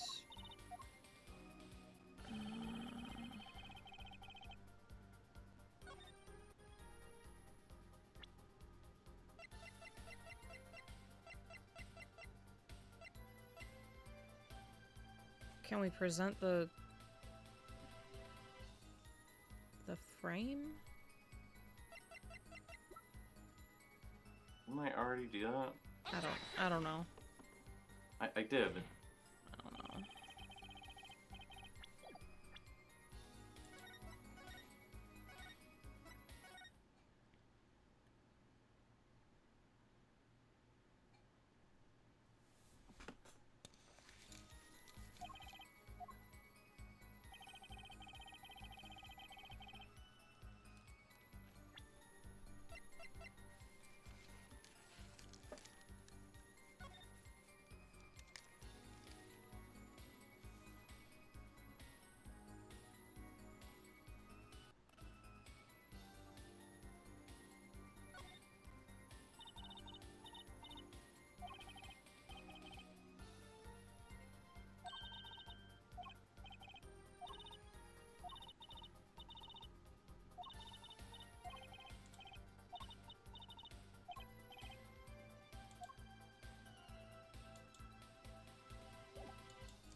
I don't recognize what we're missing here.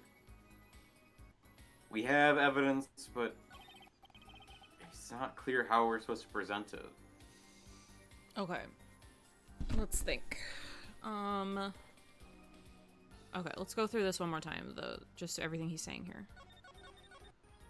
Only other person in the studio that night was the defendant. I don't think there's anything we can do with that. Sifyro who poured the coffee, she's admitted as much herself. Okay, she has. The only thing that touched his lips during the interview was that mug.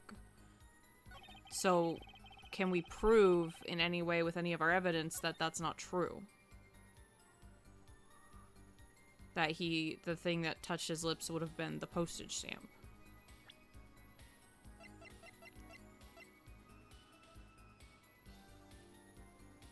Oh. I don't know. I thought maybe.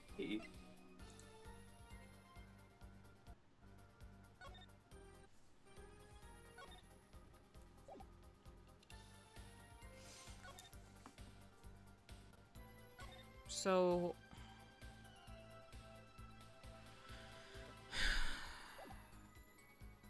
Can I see what he says again when you press on this?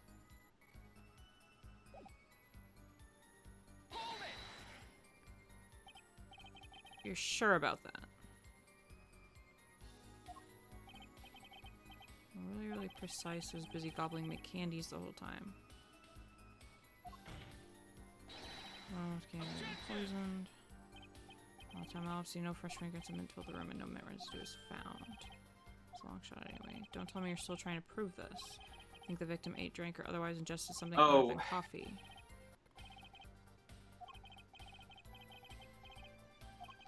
Right, there was a...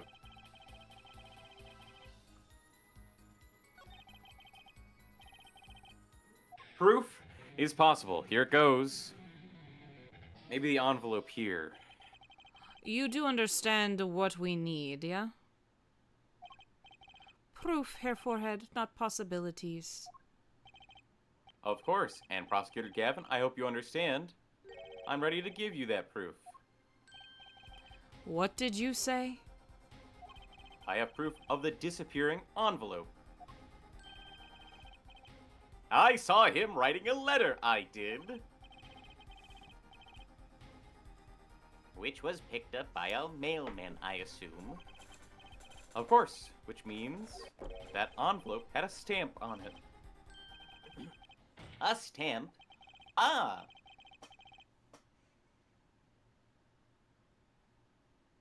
As we know, stamps come with dried glue on the back.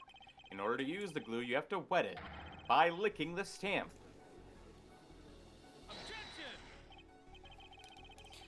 No one worth talking to actually licks stamps in this day and age. What if the stamp was 7 years old? Even if you wanted to talk to him, you couldn't. He's dead after all. Okay, so he licked the stamp, but wait. How does that explain the atroquinine on the rim of the coffee mug? If he licked the back of a poisoned stamp, the poison would get on his tongue, yes? What would then happen if he put the coffee mug to his mouth? Those traces on the mug weren't the killer's doing. It was the other way around. What? The coffee mug didn't poison Mr. Measham. Mr. Measham poisoned the coffee mug himself. Order! Order! Order! But that doesn't... does it? Recall, if you would, atroquinine is a slow-acting poison, yes? The poison entered his body when he put the stamp on that envelope, but his time wasn't up until the moment he touched his lips to that cup of joe.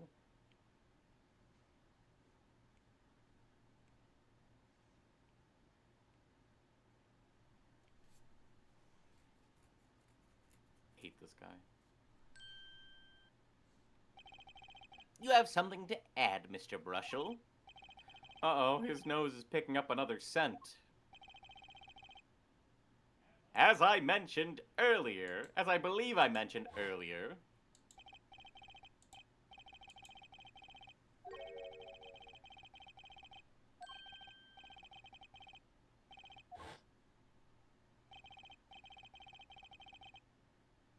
But you know, I don't seem to remember him ever finding one.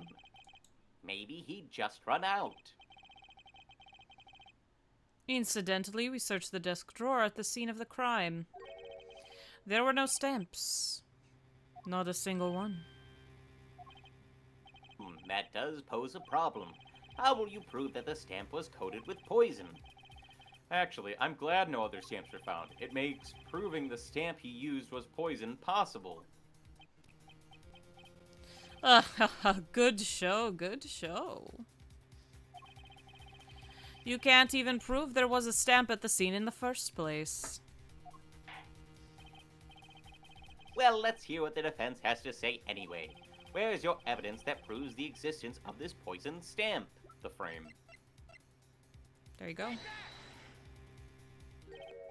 Well, that certainly is a cute little frame, and by little, I mean really little. It was on the victim's desk, Your Honor. Quite empty, as you can see for yourself.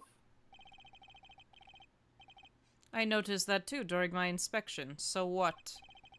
Apparently you weren't as observant as you should have been. You see, when you saw this frame, it was missing something quite important. Missing something? Yes, a pale bluish stain on the inside of the frame. Atroquinine residue. What? Why wasn't I told about this? Wouldn't it be awesome if all the evidence was shared? Discovery, kind of important, right? The frame is only 2 inches square. The face of the frame is even smaller, maybe an inch wide at most. You aren't saying... Oh, but I am. Tell me, what fits in such a small frame? A commemorative stamp, perhaps?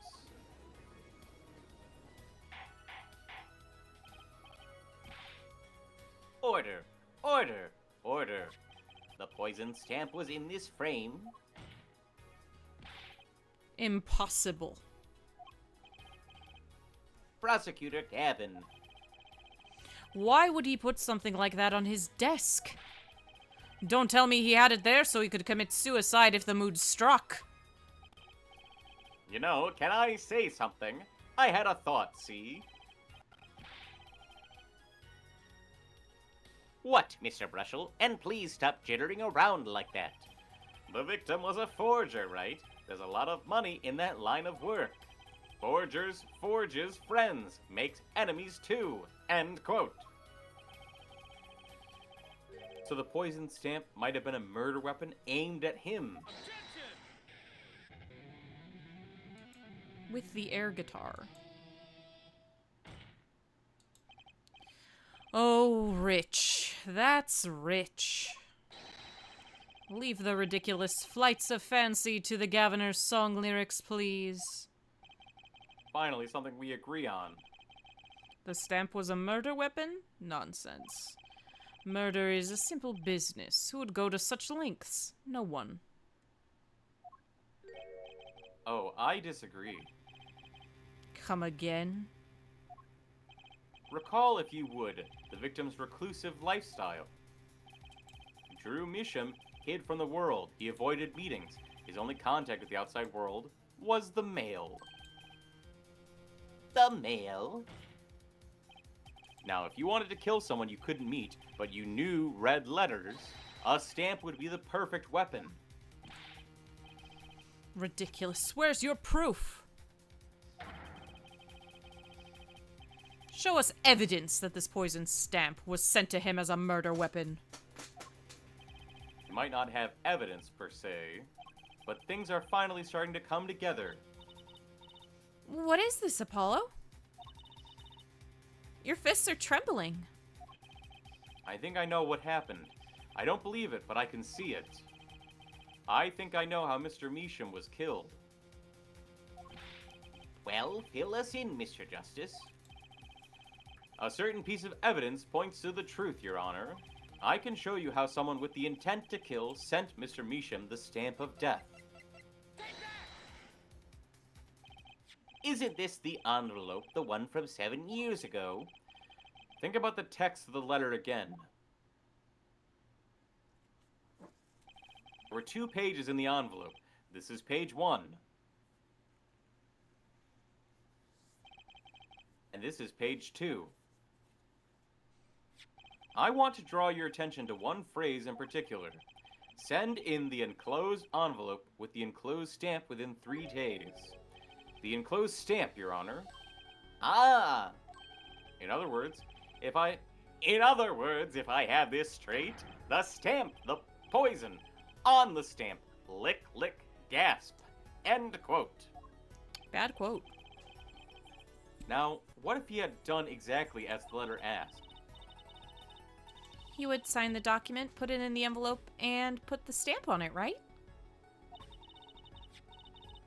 Then he would put it in his letterbox. 15 minutes wouldn't have elapsed between affixing the stamp and mailing the letter. But the clock started ticking, and when the time came, he drew his last breath, and the murder weapon would be taken away from the scene. Quite conveniently, thanks to the postal system.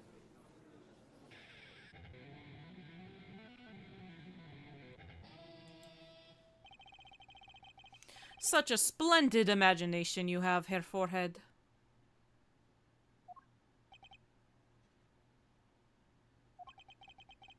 Let me confirm one thing with you, if I might. So, this poisoned stamp was inside this envelope from 7 years ago, yeah? Is that really what you'd have us believe? Really? Well, It is a bit of a stretch, but there's a possibility. Yes, a very small possibility. How small, I wonder?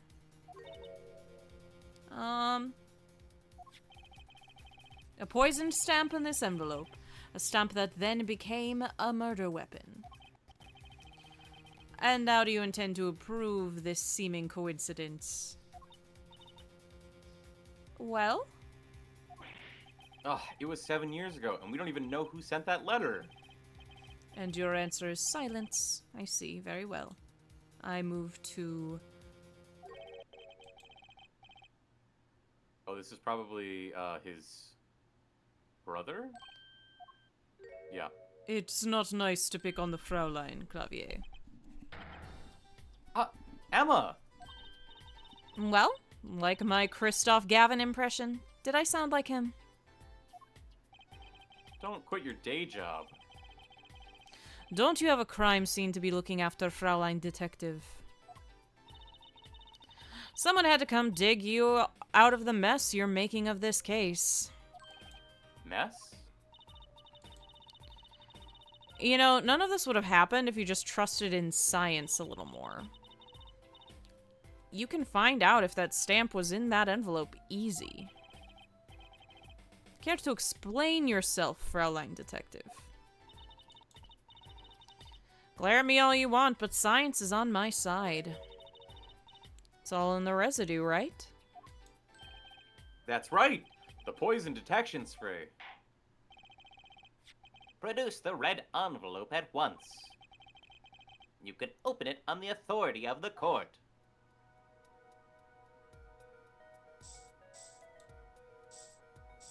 Spritz and spray.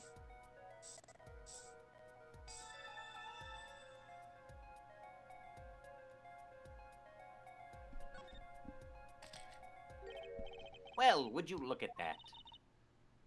No mistaking it. That's atroquinine residue.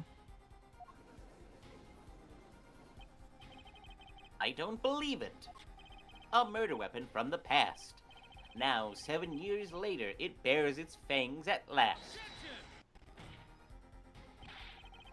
Absolutely outrageous. Tell me why. Ain't nothing but a heartbreak. Why did this murder take place 7 years? Why didn't this murder take place 7 years ago? Well, if I had to guess, it's because whoever sent the letter, like, either went to jail or died. So Thanks for he was Roxo like, Bunny. He was like, well, I don't have to follow through on this, so I'm not going to. But I'll keep the stamp as a souvenir. Atroquazacodal residue. Well, There's one possibility. Maybe Mr. Measham figured it out. Figured out what? Axolotl residue? He realized the person who sent the letter wanted him dead. So he sent his reply with a different stamp.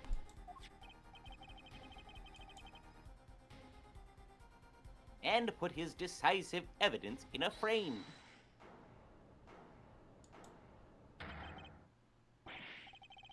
You're still here. Can I make a statement here on the record?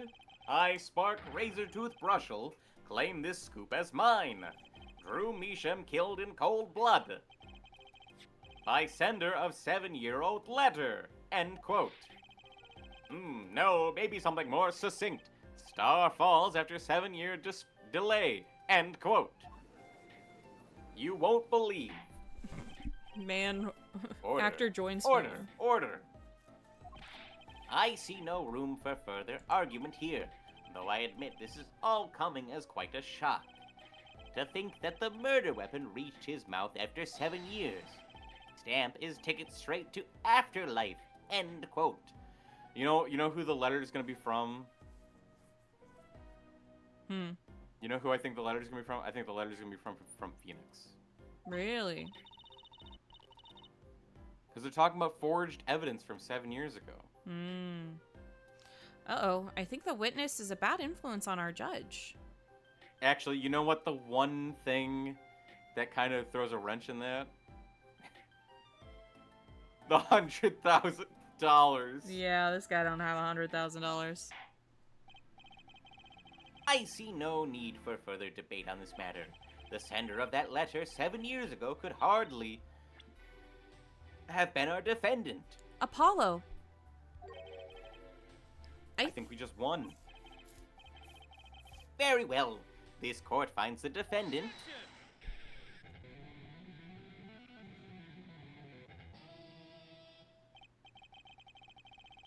Is this the bright future of our legal system?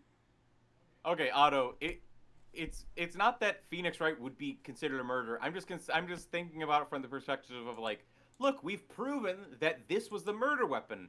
But, like, lo and behold, the letter came from Phoenix, and Phoenix actually had no idea that the stamp was poisoned.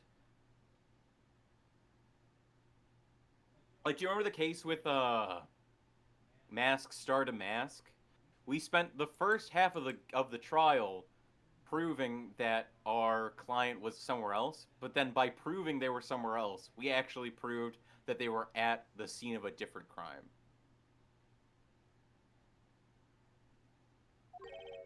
Prosecutor Gavin. A ticket to the afterlife from 7 years ago. Tickets for Gavinier's shows are invalid after 2 weeks. But it doesn't make sense any other way. It boggles my mind that so many people haven't noticed this. There's a fatal contradiction in Herr Forehead's claim. A contradiction. A poison stamp was placed in this envelope 7 years ago, whereupon it was framed until now. If that's the case, then why would Drew Measham have done what he did? Emma explained that. He must have realized it was poison. Therein lies the rub. 7 years ago, the forger Drew Measham sensed a trap and put the stamp in the frame. I do not debate this, but it begs the question. Why 7 years later did he use the stamp on the night of the murder?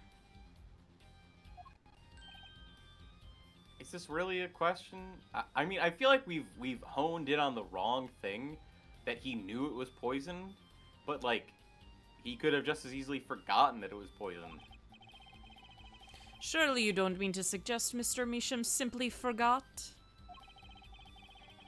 He put the murder weapon in a frame on his desk for 7 years and forgot? See, that's my problem with, we've honed in on saying he knew it was poisoned. Maybe he just didn't think to follow through on returning the letter. Because the case, like, didn't work out, or whatever. You expect us to believe he sprang the trap on himself? Uh. Uh.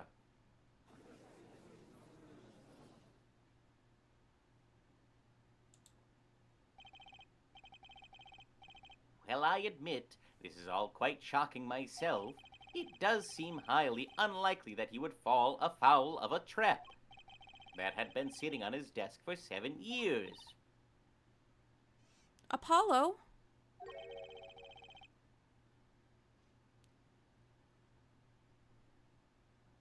I don't think we're winning anymore. I'm glad to see we're all back in the real world now. Welcome back to reality. We've been waiting for you. Hey, Rat Pack. How's Hi. it going? Okay, then how do you explain this poison stamp that was in the envelope? What's going on, Rat Pack?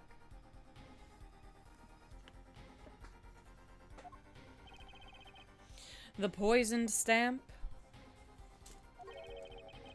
Where exactly is this poisoned stamp again?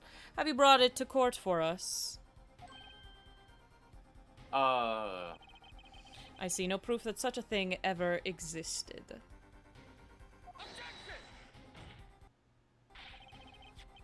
What about the atroquinine residue, huh? Ace Attorney? Love it. Oh, I agree. That does seem to be atroquinine residue. But her forehead, it's certainly no stamp. Yeah, but... Even if your precious poisoned stamp did exist, Drew Mishim never would have used it. That is all. Ugh. I believe we've come to a conclusion. Again. Apollo, were we wrong the whole time? I can't believe it. The poison traces match up. It can't be a coincidence. I'd like to bring some closure to this issue sometime this year. Mr. Justice? Yes, Your Honor. Let's review the facts and see where we stand. 7 years ago, Drew Misham received a red envelope. There were traces of the poison atroquinine in the document inside that envelope. A similar trace was also found at the crime scene, on this tiny picture frame. The defense has indicated the possibility of a yellow envelope, an envelope that left the scene of the crime with the poison stamp on it. Thank you for the care package, Shark. Yes, but even if this envelope contained a poisoned stamp, and Drew Misham, knowing this, put it in a frame, he never would have used that stamp. I'm afraid you're right, which means there is a fatal flaw in the defense's case. I haven't been on the wrong track this whole time. I'm sure of it. Traces of atroquinine, the envelope, the frame, and Drew Misham's mysterious death. They're all connected somehow. Well, Mr. Justice, do you have a conclusion for us? The defense stands by its case, Your Honor. We've seen that the logical outcome of the evidence makes no sense, which means that one of our clues must be a fake. A fake clue. Fascinating. Thank you for the care package, Shark. And if we find this fake, your wild fantasies will prove quite reasonable, yeah? Hi, Xeno. Thank you for the wild Crazy message. emotes. Thank you for Crazy the wild emotes. message, Future. The fake clue that's thrown us off the poison's trail is none other than...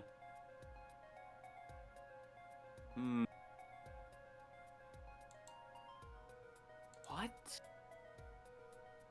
The red envelope, the frame. Drew Misham.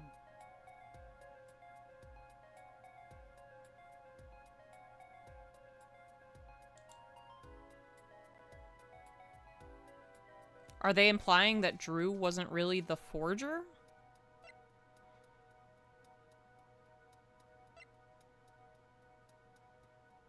Is that what we're implying?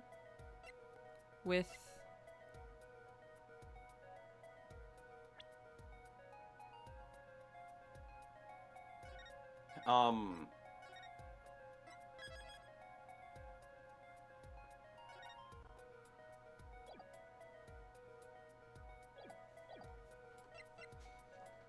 What about this could be fake?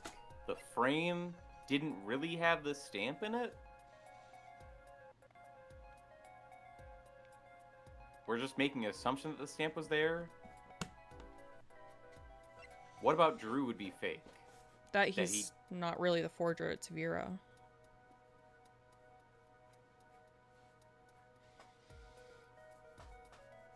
How old is she? She's 19, so she would have been 12? Doing the forgeries?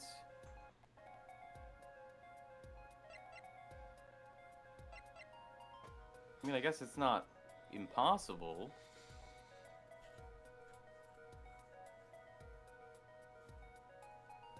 So he didn't know that it was poisoned. So either he didn't know it was poisoned, it wasn't actually in the frame, or the envelope is fake? But the envelope being fake is the one that makes the least sense, right? Yeah, to me anyway. So it either wasn't in the frame, or Drew definitely died.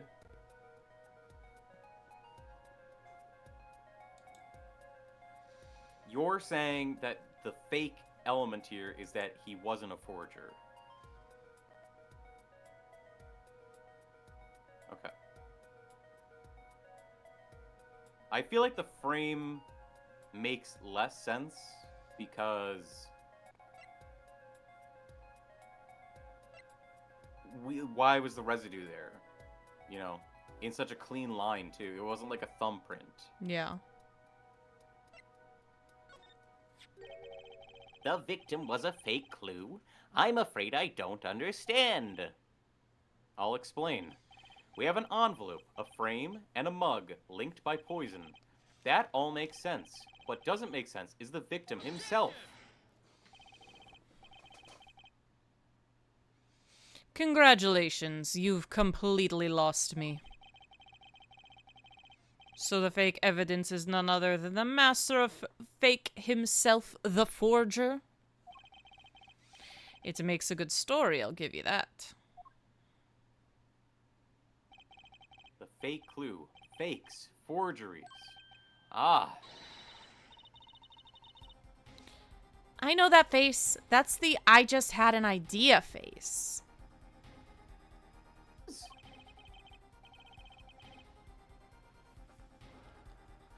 I don't know if I'm right, but I'm going with it anyway.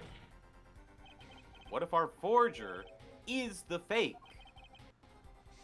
Come again. 7 years ago, our forger sniffed a trap and stepped aside.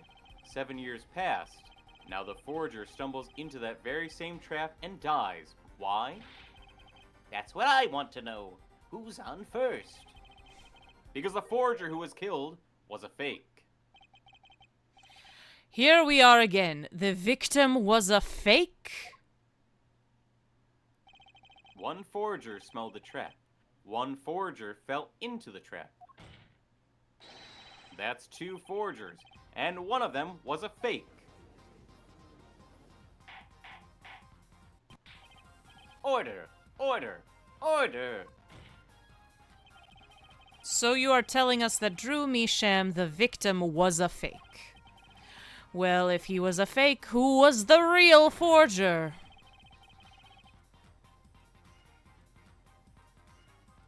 You better not be claiming it was some kind of a switcheroo. I'm afraid you're going to have to back up your story.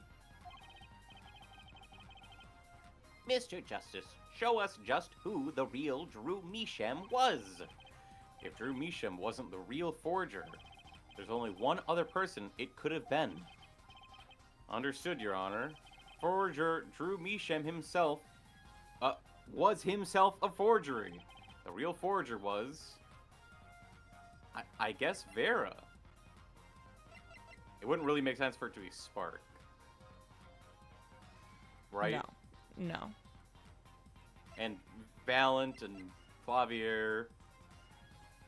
he's a magician. He's kind of irrelevant to this. The person who makes the most sense is the closest to it. Yeah. She would have been 12, but we don't know her artistic capabilities. There can be only one explanation, really. The real identity of the forager known as Drew Measham is none other than his only daughter, Vera Measham. Which would make sense why her name is the Truth. Right? Yeah. Order, order, order. Mr. Justice, this is going out on a limb, even for you. I kind of agree. I mean, Vera, a forger? Let's consider it before you write it off entirely. If you look at the paintings in the studio, one fact becomes quite clear. Forgery had been taking place in that studio for quite some time. The forger wasn't caught in that trap 7 years ago. This can only mean that the one who was caught in the trap wasn't the forger. Well, actually, that does make a certain kind of sense. One more thing. Only 2 sets of fingerprints were found in the forger's studio. Drew Measham's and Vera Measham's. If we know that Drew Measham wasn't the forger, that leaves only one possibility by process of elimination.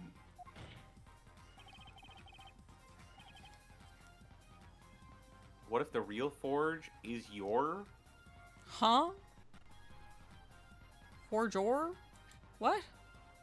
What are you talking about? Go ahead, Shark. Go write your message again. We'll pretend you said nothing. Try one more time.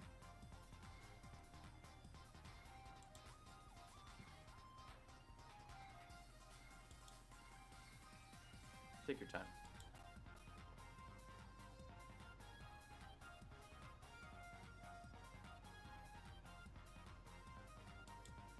It's a reference to an anime. And I don't know it.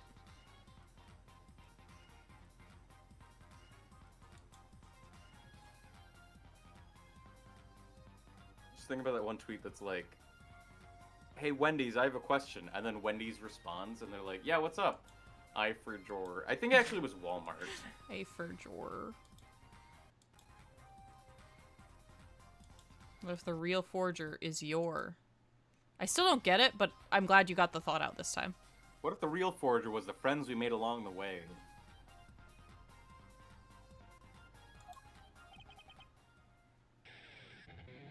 Stop with the air guitar, bro.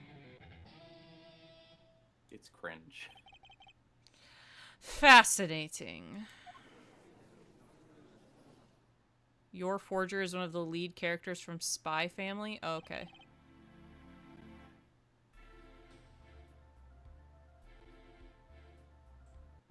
Vera Measham, you've been paying attention to the trial so far.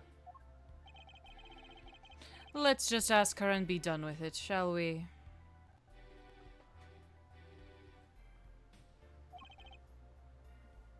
Who are you?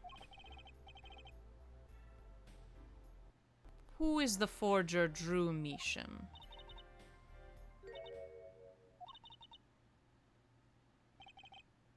Was that an expression of emotion I saw on her face? She's staring holes into Prosecutor Gavin's face. I'm used to being stared at by Frauleins, believe me.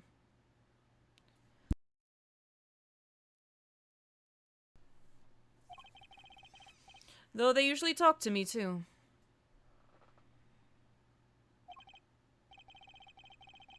Tell us, were you the one who forged these works of art?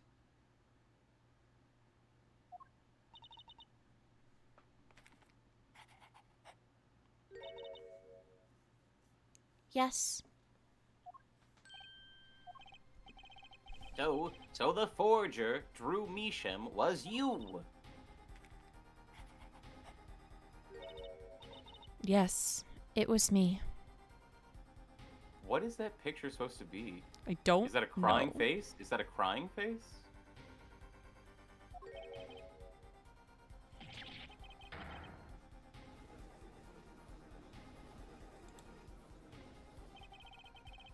Court was in an uproar, and it wasn't coming down. We had to break for a 10-minute recess. It's a crying face? Okay. All right. You want to take a break there, or do you want to be done there? How you feeling? I feel like we could go for like 2 more hours. Okay, let's take a break. Feels fair. All right. We'll save and we'll take a break. Break Right. time. Be right back.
Okay.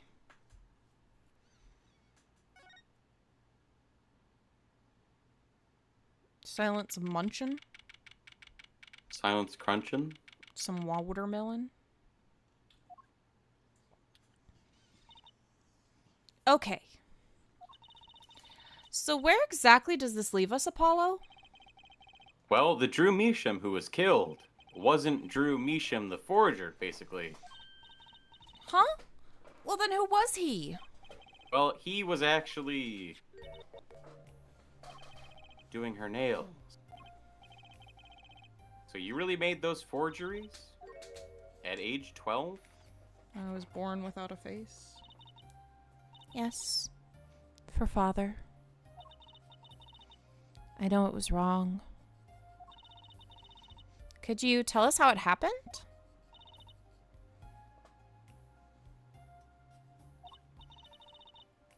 My father was a painter. I loved painting ever since I was a child. One day, father saw it in me. He saw that I had the talent. The talent for making forgeries? How should I say it? It was not only paintings I made.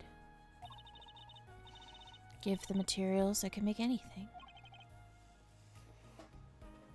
You want to know how I got these scars? My father was a painter. Anything? Father was so proud, and I so happy.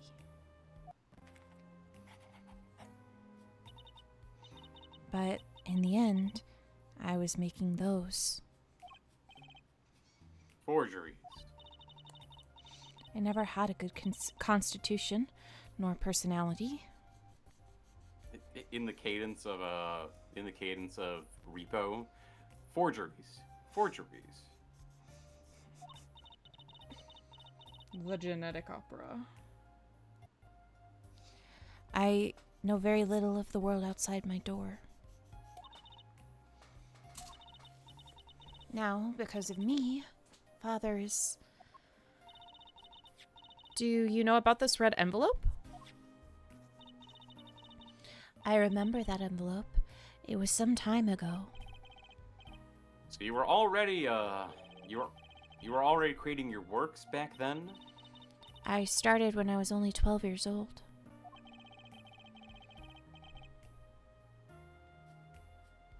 So the one who figured out the stamp was poisoned, that was... Mr. Justice, it's time. To the courtroom, please. Right. Out of time.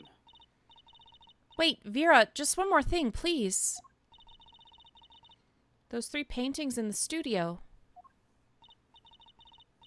I painted those as a part of my work. Right, see, we checked them out and we saw what was underneath. We saw the rough sketches underneath the 3 finished paintings.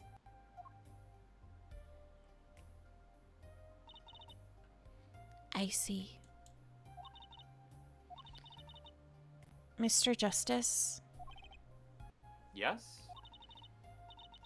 Father, he knew of you. Of both of you. Your late father? He was watching, gathering information. All about the Wright & Co. law offices. But lately we're not doing just law. Yes, you do tricks, gags to amuse, and play piano. Well, they're not really gags. Yet when Father heard you had resumed the legal business, how pleased he was. Who was Mr. Measham? How am I supposed to know? What if he was Daddy's daddy? Wait. How am I supposed to know? What the fuck? Is that a proper contraction? I mean, How am I supposed to know? people say stuff like that sometimes. I don't know if it's proper. I mean, is that really a common expression? How am I supposed to know? It's funny because I'm already is a contraction. Haum. Haum. I'm. Oh, I guess it's a contraction of how am. How am I supposed to know? It's a weird contraction. I've never heard that before. Yeah, it's how am. Wow. Learning all things about English today. Judging from the relative ages involved, I'd say it's highly unlikely. Shark spending all her bits in here. Sharks spinning Things the are already bits to make confusing. things bigs. Things are already confusing enough with all these daddies running around. Too many daddies. You made weirder contractions just speaking?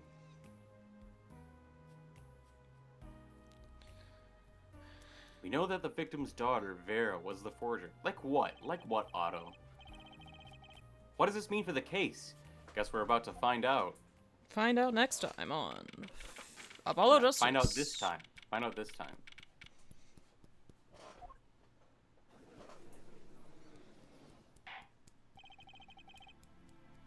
Court is now back in session. Vera seems pretty tense. She's practically chewing her fingernails clean off. Perhaps Boy, you could can you begin imagine? by telling us how it all worked. That would be incredibly painful. Chewing your fingernails clear off. How you set up this Drew Misham forger persona. Persona? Watch it. Thank you for hydrating me. And check in my posture.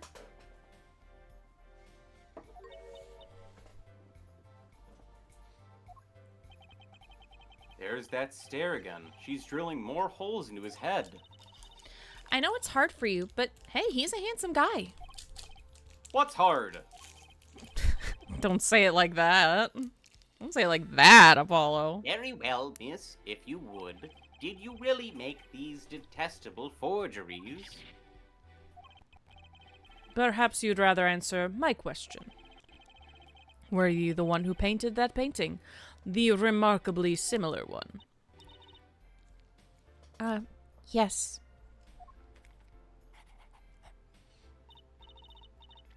I painted it, yes. Father praised me quite highly for it.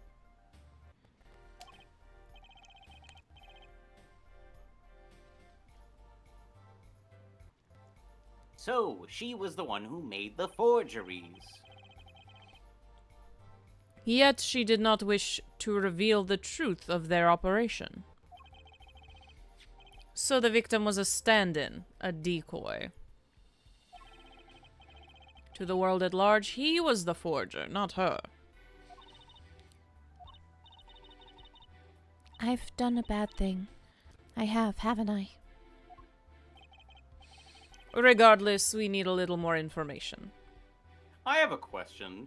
If she forged those paintings as a child, she's an adult now. She's still tried as an adult for those crimes, right? Possibly there would be a case for diminished responsibility. She would be tried as an adult, but there is a case for diminished responsibility. So you're the despicable criminal who made these atrocious phonies. Yeah, let's just chill out. Like, obviously, no crime should ever happen, but, like, I feel like that's a weird thing with you commit a crime, so you should be tried as a child, but then, like, you become older. Well, So you she could be didn't tried as an stop, is more so the problem. She didn't stop. She continued doing the same crime. Technically speaking, we have no idea when she last painted was. They realistically are from the last year, though. Yeah. Because the drawings are recent. Good one, Taryn. I like it. Instead of Drew, I'm going to name my kid Drew? That's weird. No, it's only weird if you say it backwards. Boo! I like it. I like it, Taryn. +2. About, for instance, this. You have seen this before, yeah? Yes, it was in the desk drawer.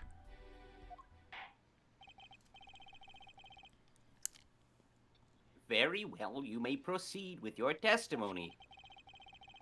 Tell us everything you know about this envelope.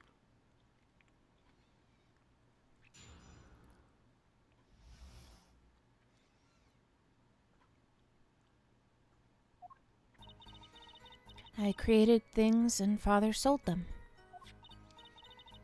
This envelope came after my first work. That was other than a painting.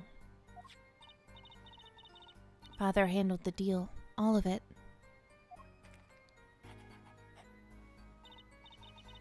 I received the stamp that was in the envelope. It was after that job that we moved to the current studio.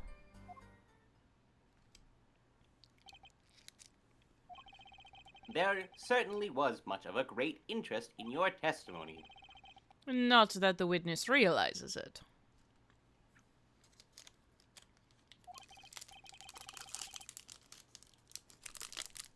Very well, begin the cross-examination. Right, okay. I need more information about this forger. This Drew Misham.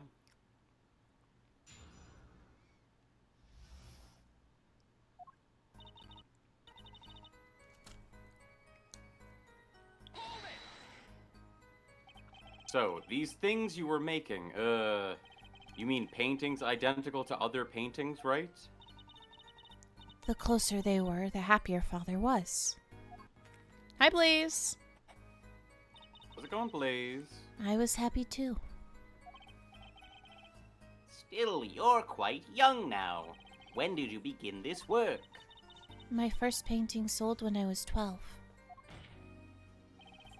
Your Honor, she had no idea what she was doing was illegal. Easy there, little attorney. You're not here to defend her for her crime of forgery. Yeah, actually, it's fine if she, like, goes to jail for forgery or whatever. I just don't want her to be, like, sentenced to death for a murder she didn't commit. Right. True. Please tell us more about this envelope. This envelope that may very well have killed your father. All right.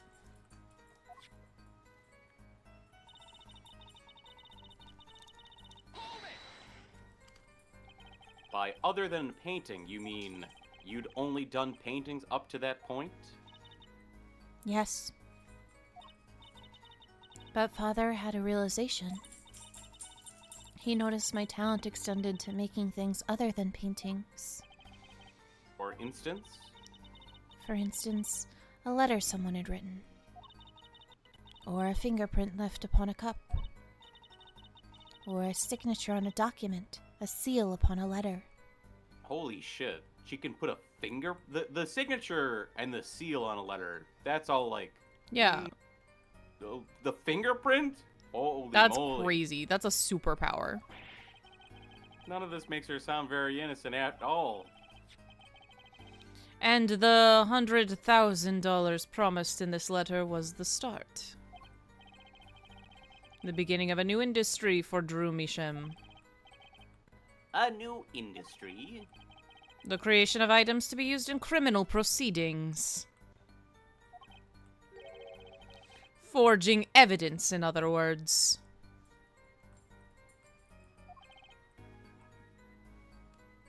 Herman, Uh-oh. stop it. Don't make me put the cone on you.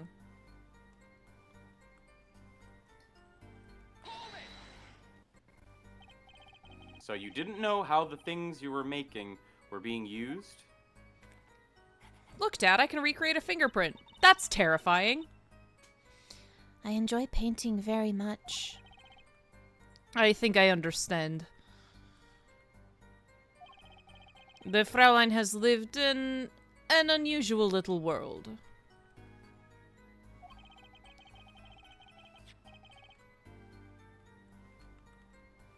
Can you tell us what happened to the papers that were in this envelope?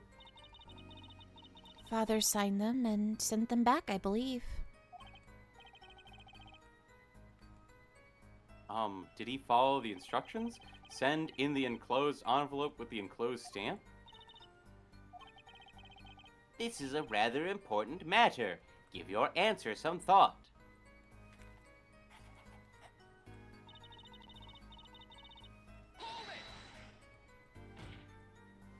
What do you mean you received it? Did I do something wrong? You didn't use that stamp because it was dangerous, correct?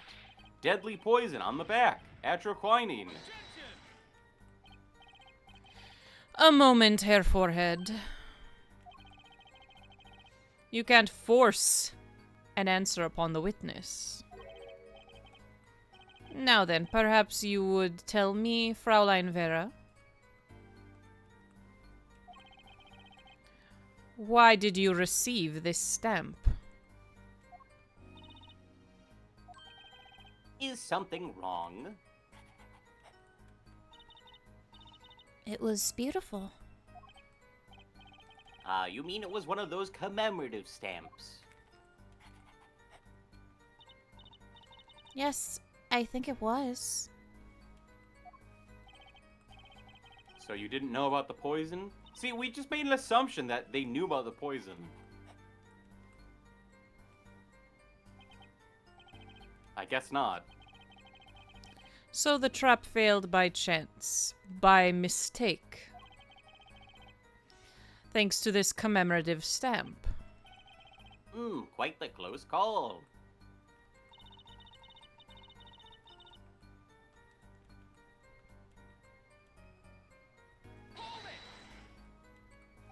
You mean you moved to where the current Drew studio is? Yes, we saw very few people there. I began drawing picture books. This single job had tied them to the criminal underworld. I think Mr. Measham wished to reduce their visibility to the world at large. When we had to meet someone for some reason, Father posed as the creator of the work. That was the real essence of the artist, Drew Measham. You did the work and he supplied the face. So, you really didn't know anything, did you? You had no idea how much danger you were in.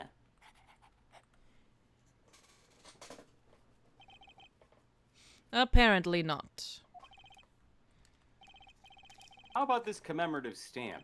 Could you tell us more about it?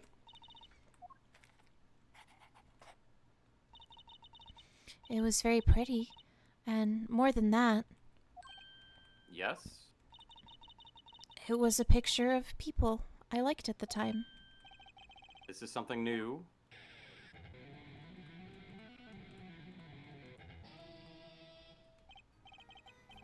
Apparently we've got some cross-examination yet ahead of us. If you would be so kind as to continue your testimony, Fraulein.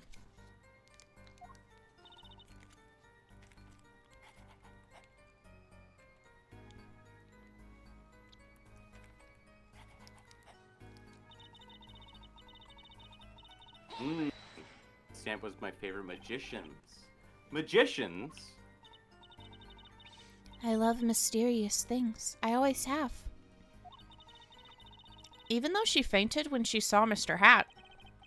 You're confusing mysterious with freaky. Father took me when I was very young.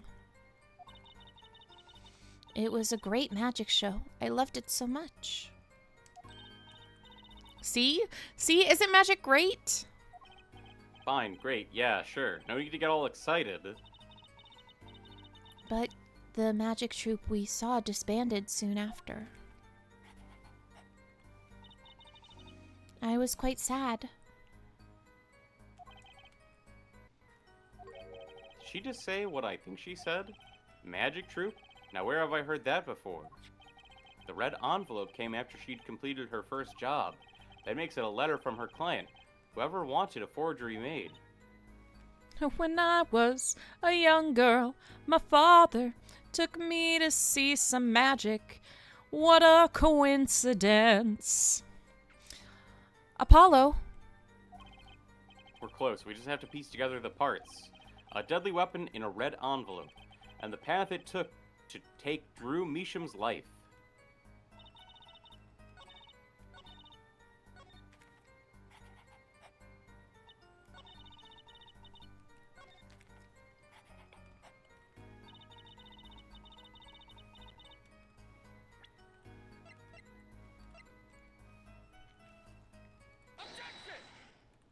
See, you know what? I've played enough of these games. I know sometimes they just want you to present, like, something that isn't a contradiction.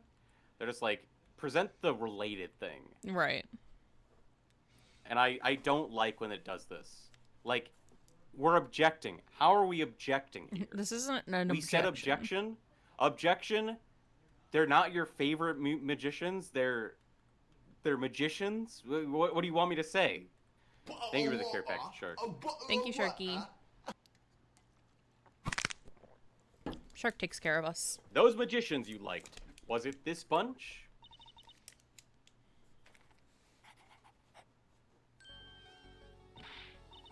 Apollo, they're not a bunch. They sure are bananas.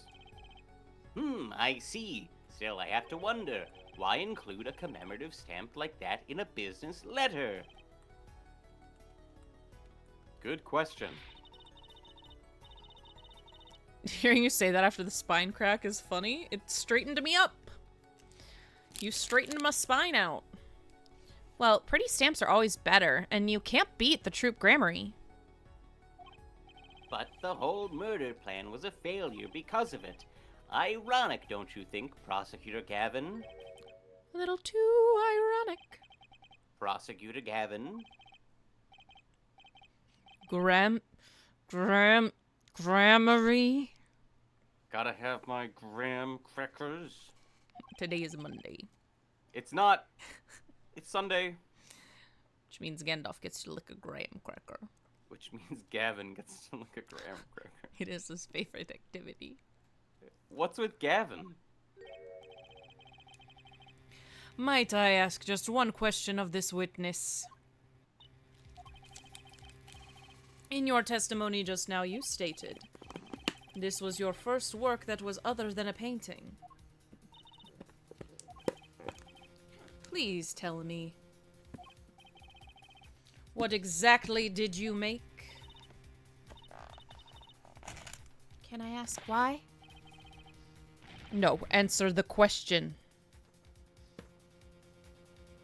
Now. Yeah, Prosecutor Gavin's gotta make a boom boom.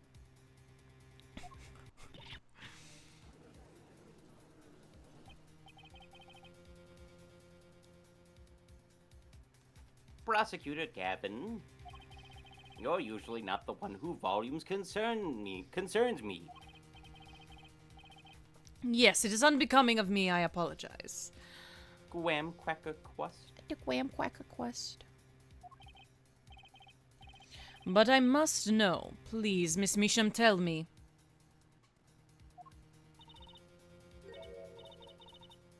It was a book. A single page in a book. A book. Please be more specific. It was a handwritten book, like a diary. Plead the fifth? Uh-oh. No, I don't... No!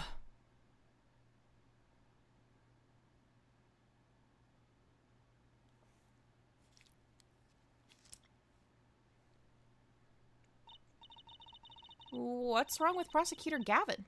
He looks like he just saw a ghost.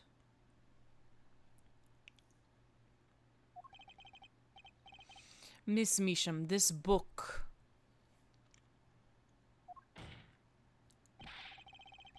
Was there a picture of a silk hat on the back cover? Yes or no? How did you know? Your Honor, he's scaring the witness. He's traumatizing the witness. Prosecutor Gavin, the defendant is answering all of your questions. Stop badgering her. Clavy is upsetty spaghetti. He sure is.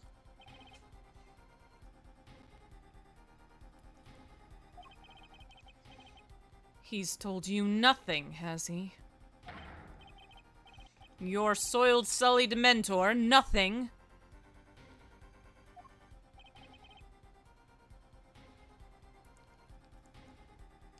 Sullied? Who?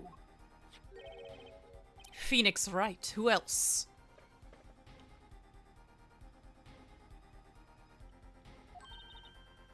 Daddy?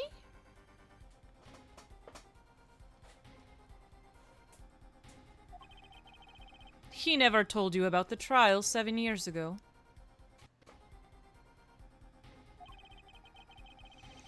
About how he came to lose his attorney's badge.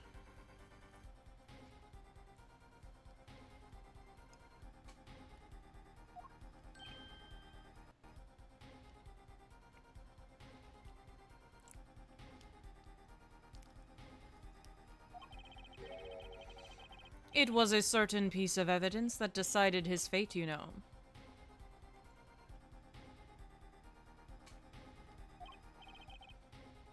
A certain diary.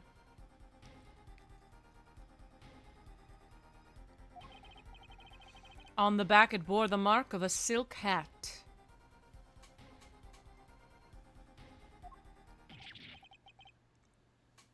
What?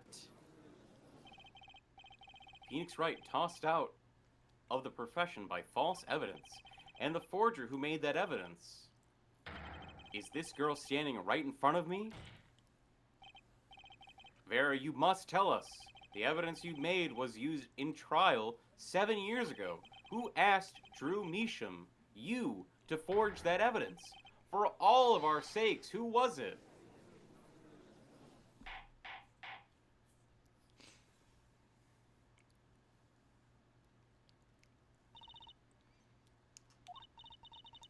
We only met once.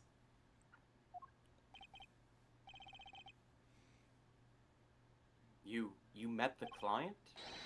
Well, who was it? It was...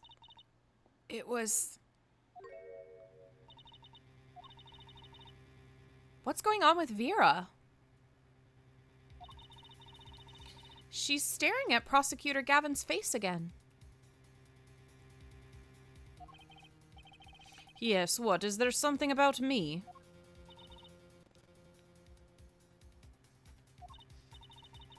I remember clearly. I remember who gave me the book, the diary. Oh, is she gonna say it was you, but actually It was his brother. Or, yeah, whoever the other guy is.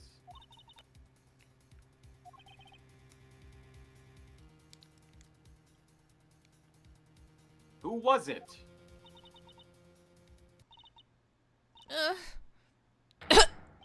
Era!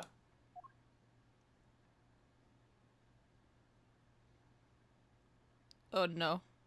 The devil. The devil? Well, fuck. Defendant Vera Measham, condition unconscious. Examiner's diagnosis, acute atroquinine poisoning. What the fuck? Who poisoned her? This ends the recording of the trial for the murder of Drew Measham. Vera Measham was, during the trial, poisoned by an unknown assailant. The dosage was just under the lethal amount, sparing the defendant's life. She is currently in intensive care and is not to be disturbed for any reason. A very simple case at first glance, until it finally began to show its true colors. God damn. The long road to the truth takes us to the record of another trial. I invoke my Fifth Amendment right to stay silent and protect from self-incrimination. And also I do a woo speak. A woo. So our murder suspect is Lucifer. Got it. Easy enough. Easy enough to prove. The devil is in the details. In some ways, that was the starting point of it all. Wait, is that Gavin as a younger man? 7 years ago, I guess. I thought it was the other guy. Oh. And that is where we must go Baby. to find the whole truth. She's so small. Thanks for the head pet. Be continued. That was so short. That was very short. It was only a half hour worth of stuff. Well, what are you thinking? Because this is supposed to be like a longer ordeal, overall. Do you want to do some more work on it today? I don't know how long it's gonna take us, but we can try to get through more. Well, why don't we go for like another hour? Okay. Does that sound okay? Yeah, I'm fine with that. I'm just gonna scarf down the rest of my protein bar really quick. It sounds good. That's shocking. Why wasn't the trial broke up differently? Whatever. That Whatever. was weird. I appreciate that they give more breaks, but jeez. Bye, Blaze. Bye, Blaze.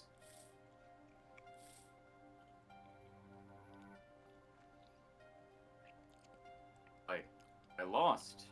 It's only a game of poker. A game I played for a long time. And only lost twice. Who was the first? The man I killed, of course.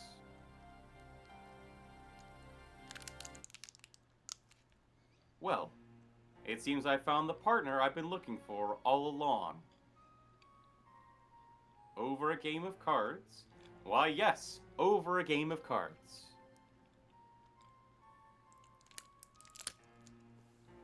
That was how we first met, 7 years ago.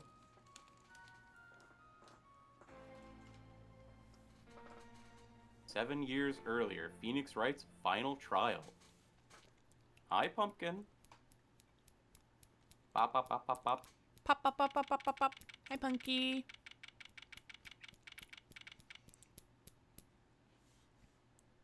After so much of Apollo, it's weird to see Phoenix in the suit. It's weirder to see him without the suit. Yeah, it feels more normal. We had 3 games where he's wearing the suit. Every time you see him in promotional materials, he's wearing the suit. Marvel versus Capcom, he's wearing the suit. Put him in the suit. Okay.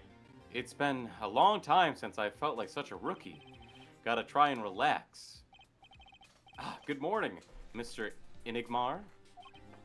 I'm sorry to have sprung this upon you so suddenly. I received the files from your previous attorney only yesterday. Honestly, I'm not entirely sure I'm prepared.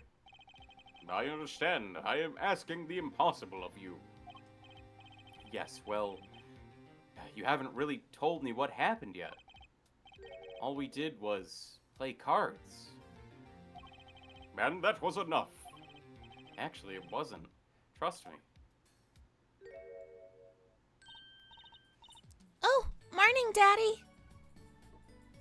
None of that came through. Oh, morning, Daddy. Oh, I'm so glad you came. You okay, Daddy? They picking on you? I'm fine as always. This old boy is here to help me after all. That's young man to you. Good morning. That's a cute outfit you have on. Thanks. My first show's today after all. Oh, I'm sure it is. What the heck is she talking about? Oh, Oh, nope. It wasn't her. Not her. Huh? Me? Look what he started. Here. Oh, no, it is her. No. No, her mouth It seems moved. fate... Okay. It seems fate's clock will make me wait a little longer. At least only less than 10 swift minutes remain. To all those who have supported me in my life's work, I give them thanks. Farewell. Magnifi Grammary. I don't know. I Oh, just sorry. got it over there in the hall. They told me to give it to the old boy in the blue suit with the spiky hair. They said it was really important. What's this? A memo for you or some such? Not from the looks of it. What is this? It looks like a page from someone's diary. I'll give it a read later.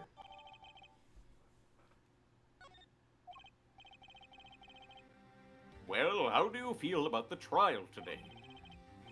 We'll get through it, somehow. Incidentally, the prosecutor today is a new guy, I hear. Ah, an easy win then, yes?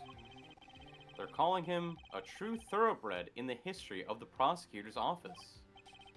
Of course, there's one of those every year. The switching of attorneys just before the trial. I know it is difficult. It is a difficult situation I put you in.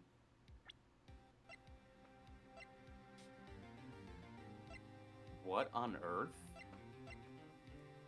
Who? No! His age! He's the funny number. He's one of the funny No, numbers. He's the funny number. He's one of the funny numbers age. But allow me to say one thing, Mr. Wright. Yes? They will not be able to pronounce me guilty today. So do your best, but do not worry. First time a defendant's ever given me a pep speech. I'll do what I can. I see you do not understand. You see, it will be impossible for them to declare a verdict. Impossible? Yes. Isn't that right, Trucy? Yep, you bet, Daddy. My first look at the case was only yesterday, and the information I was given was a tad bit lacking, to be honest. Still, I'll do what I can. For their sake. I believe the curtains will be lifting any time now. I am in your capable hands, Mr. Wright. My client is Shady Enigmar, known to the world as Zach Gramarye. A wildly popular magician, star of troupe Gramarye. His mentor, Magnifi Gramarye, was a rare breed of magician. He single-handedly ushered in a golden age of stage magic. Until he was shot dead. And Zach Gramarye is the suspect.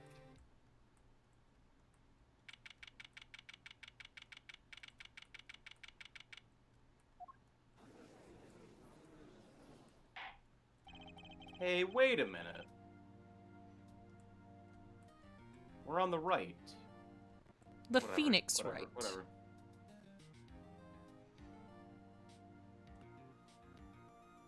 Why did that get held? Oh, because it has cunt in it. My client is pseudonym Mick Untrustworthy, which technically says McCunt. McCuntworth. McCunt Trustworthy. That's really funny. Court is now in session for the trial of Shady Enigmar. The defense is ready, Your Honor.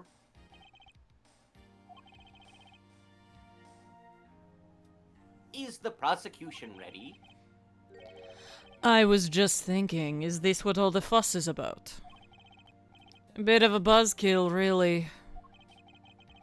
Buzzkill? Is this some kind of new crime? One of the worst. This is a trial, yeah? Who are these sweaty... Where are the sweaty palms, the pounding hearts?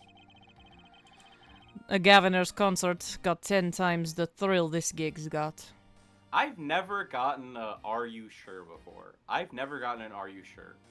There's a Discord that I'm in that has a whole page dedicated to times where people are asked "Are you sure?" on Twitch. Yeah, I've gotten that before. I've never gotten it. I've gotten asked, are you sure? I've had messages that have gotten held before for whatever reason, but I've never gotten "Are you sure?" Who were you again? Never gotten one. Nope. Clavier Gavin. Pretty sure. This is good news. I came to get the party started, legally, yeah? Gavin, defense attorney Christoph Gavins. Figures my bro's more famous in this part of town. Flavier Gavin, lead singer for the mega hit band, The Gaviners. You're out of your league, rock boy. You like to know, weather boy. I know what you're thinking. You're out of your league, rock boy. It's crazy that he's never used his psychic powers ever again. You only use them in this one moment. True, my debut single 13 Years Hard Time for Love went platinum overnight. But that's just a hobby to me compared to this, yeah? Talkative, aren't you? I like your affected Euro rock accent, by the way. I'm just getting warmed up, Attorney Wright.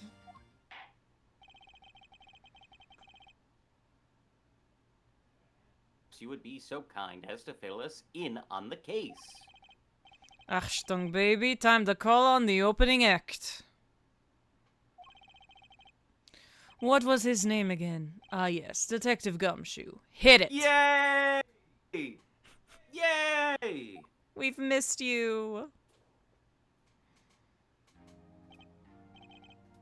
And you are... Hey, you were the one who called me up here, sir. Name's Dick Gumshoe. I'm a homicide detective down at the precinct. It's a boy!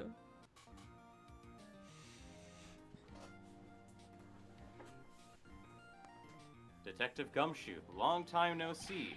Hey, you! Huh? Me? Today's the day, pal. Today I win and you lose. I got confidence in my testimony today, see? What? You normally lack confidence in your testimony? Herr Detective, this is my stage. Can the antics. Oh. All this hey-youing and such. And I could care less about your history together.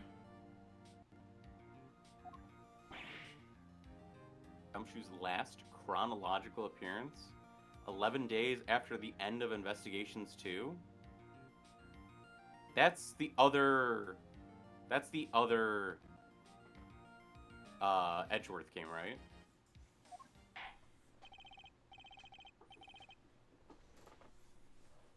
Very well, Detective Gumshoe. If you would, please tell us about the case at hand. It happened 6 days back, in a room at the General Hospital. What in the Rip Van Winkle? Oh my god.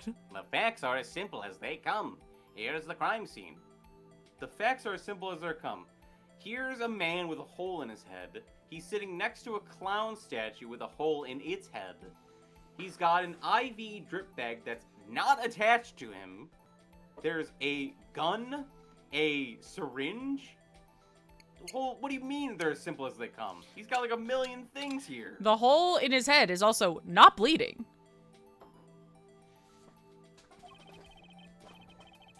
There was a patient asleep in a hospital bed.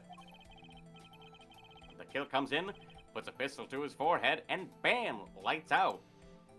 Where's the blood? Where's the blood?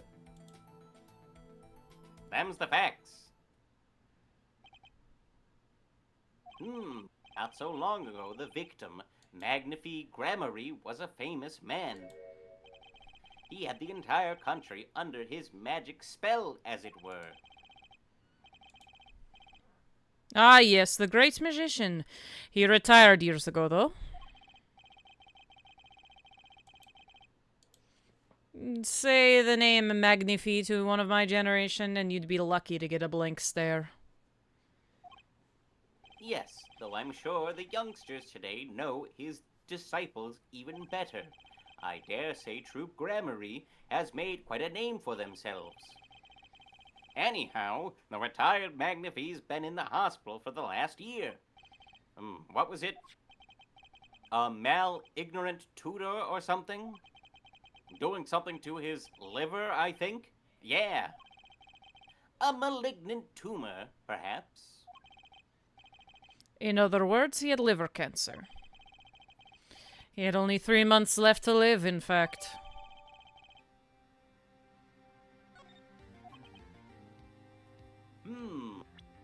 Weird.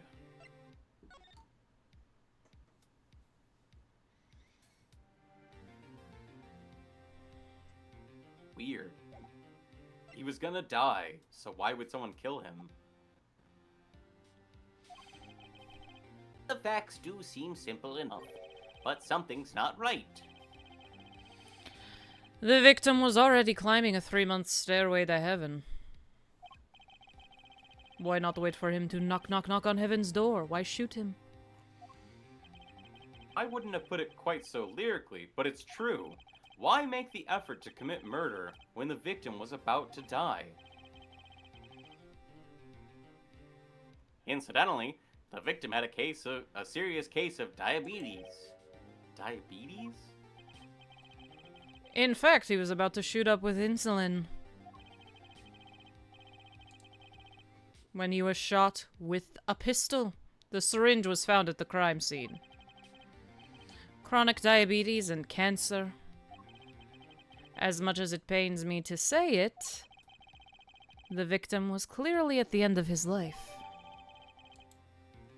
Used for administering insulin shots. Has been washed and shows no sign of use. Screams in Axl Rose. I believe the question before us is clear then.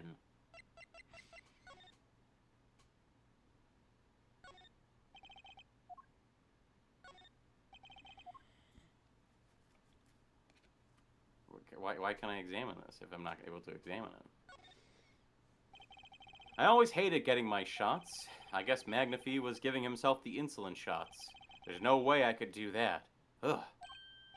Wait, if Magnify used this to inject his insulin, why are there no traces of it having been used?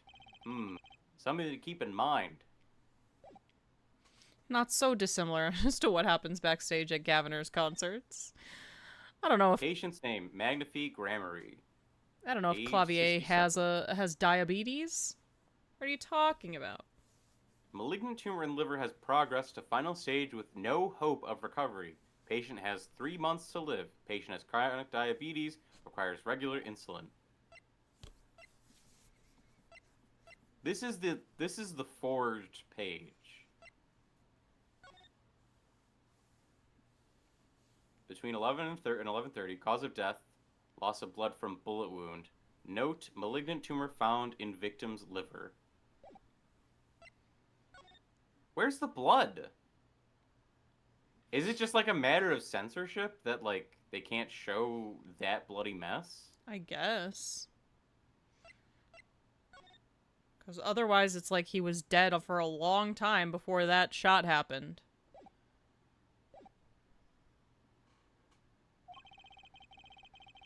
Why did the killer have to shoot this dying man? What reason could he have had? Very well, Detective. Perhaps you can enlighten us as to the circumstances of the shooting? Yes, sir.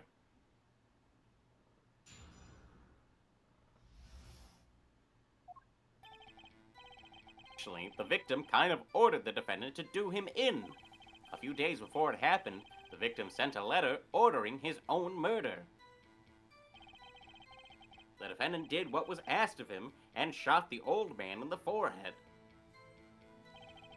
The bullets fired from the pistol found at the scene, no doubt about it. And the pistol definitely belonged to the old man, sir. What? You're saying the victim ordered his own shooting? Those are the facts. I have the letter. I have here the letter in question.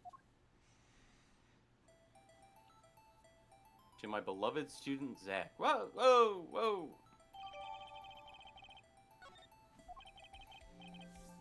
Very unusual indeed. Let's take a look at that. To my beloved student, Zach, to you I entrust the task of lowering my life's curtain. Come on the 13th, 11:05 p.m. I will ready a gun. with which you will shoot one shot square in the forehead. You cannot refuse, and we both know the reason why. What? That looks similar to the symbol, but it doesn't look like the exact same symbol. To me, anyway. What? That symbol on the back. To what? To the other symbol That we don't have? that Right now? we had when we were Apollo. Very unusual indeed. Although, could such a thing as a letter really cause one to pull the trigger, I wonder? I believe the answer to that question can be found at the end of the letter. You cannot refuse, and we both know the reason why. Detective Gumshoe, can you explain this to the court? Unfortunately, even the defendant won't say a peep about that bit, sir. One thing bothers me about this. Why didn't he just say 11? Why haven't come at 11:05 without some specific reason? The devil is in the details, Herr Attorney. Maybe it's when he's supposed to have received medicine? Well, was there some reason? As it turns out, there was. Every night for a half hour starting at 11. The victim, Magnifique Grammary, was given an IV. An IV? A 4?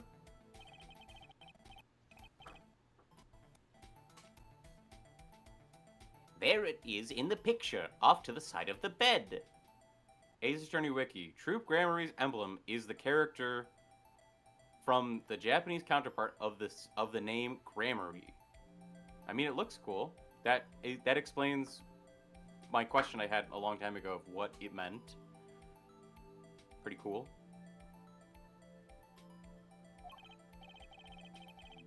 At 11 o'clock, a doctor would come to set up his IV. 30 minutes later, he would come back for the empty bag. And this happened every night without fail. So that was the only time they could meet without the chance of an untimely interruption.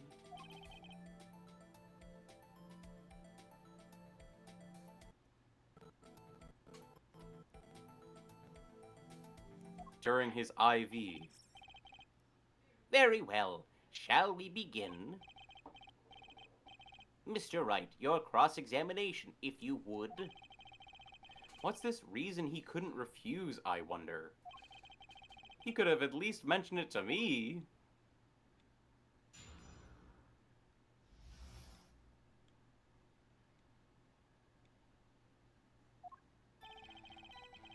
Actually,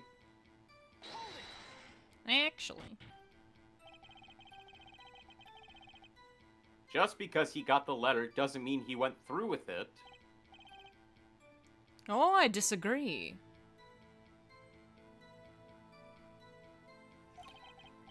The victim was indeed shot in the forehead after all, just as he had commanded. It could be a setup, but let's not be in such a hurry. Maybe we should let the witness talk for a change. Thanks, pal. Fine, I can play it slow as well as I can play it fast. On with the testimony, Detective Gumshoe.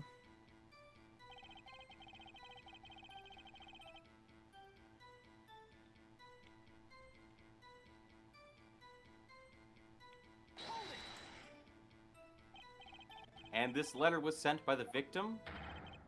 There it is. Gotcha. You're all mine this time, pal. Huh? Huh? I had the handwriting checked out, of course. It's the victim's. No mistake. Ah, I see. Score one for the boys. I didn't lose, I was just ascertaining the facts. So why am I so annoyed? Thank you for that about the hydrate. A letter ordering your own death. In the posture. Things aren't what they used to be, I guess. Not sure this is exactly commonplace, even now, Your Honor. So anyway, Guess I'll keep going while I'm ahead. The defendant did what was asked of him and shot the old man in the forehead. How can you be so sure? Hey, you gotta learn to stop relying on people to do your thinking for you, pal. Learn to think for yourself. Get that noggin cranking. Who up cranking they noggin? You failed to grasp the concept of questioning, detective. First, we got this letter. It says shoot in the forehead, loud and clear. I can see that, but I still wouldn't do it. Well, maybe you need to grow yourself a backbone, pal. You fail to grasp the concept of shooting people is bad, detective. Classic. Classic gumshoe. Ugh. Thank you for the care package, Shark. We also found the defendant's pistol at the scene. Traces of gunpowder residue shows that it had been fired recently. Well, Mr. Wright, as far as I can tell from looking at this photo, there seems to be no issue with the prosecution's claim. The photo. Maybe there's something I can use. Something in there I can use. So they're saying the defendant shot the victim in the forehead? I think there's a hole in the prosecution's argument. Clearly, Mr. Enigmar shot something else? I mean, Wait. it looks like he shot the toy.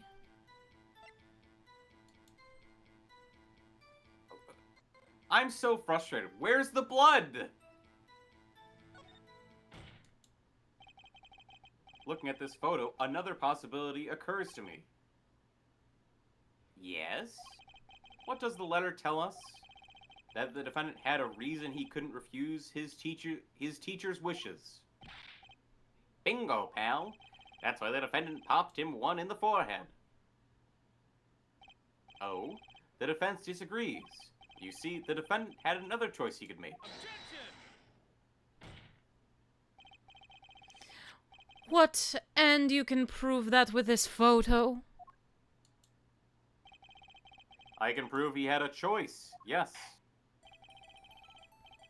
The defendant might have fired like he was ordered, but he didn't shoot the victim's forehead. Well, let's hear what you're thinking, Mr. Wright. If he didn't shoot the victim's forehead, what did the defendant shoot?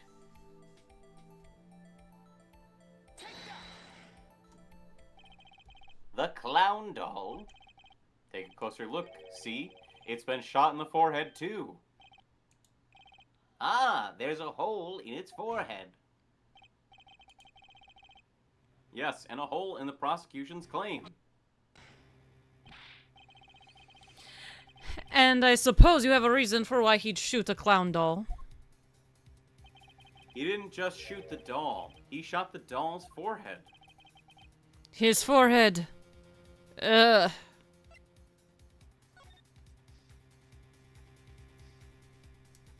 You will shoot one shot square in the forehead. He didn't say, shoot my forehead. True. So he followed the letter of the law. Let's read the orders once more, shall we? You will shoot one shot square in the forehead, which is exactly what he did. He shot the clown doll square in the forehead.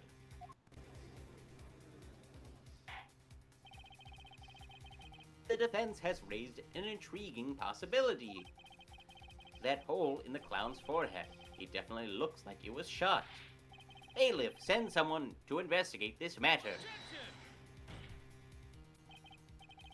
I admit I'm impressed, but I expected nothing less.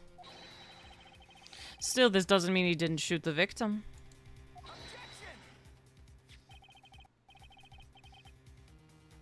Perhaps he did have to shoot a forehead, as ordered. But the letter says nothing about whose forehead. This was the only way he had to follow his orders without taking a life. The bullet hole in the clown doll's forehead does demand an explanation. It might very well be a clue, yet Prosecutor Gavin is right. It alone does not prove the defendant's innocence. You cannot say for sure the defendant didn't shoot the victim. Sorry, Mr. Wright. How sad to see the mighty fall. How sad it is to see this novice's overconfidence. He doesn't realize just how big this little hole is going to get. Detective Gumshoe, please take this newfound fact into account as you continue your testimony. So what if he shot the clown? He still shot the victim, pal. So let me get this straight. You're saying my client first shot the clown, then shot the victim? Hey, not a bad summary, pal. More of a confirmation than a summary, but whatever. That was really more of a confirmation than a summary. But our defense attorney seems pleased enough with himself. Do these people ever miss a chance to mock me? Well, now that Mr. Wright's gotten that out of his system, shall we continue with the testimony? I didn't have time to gather all the details before coming here. His testimony might be my only source of information. Better pay attention. And read this letter carefully.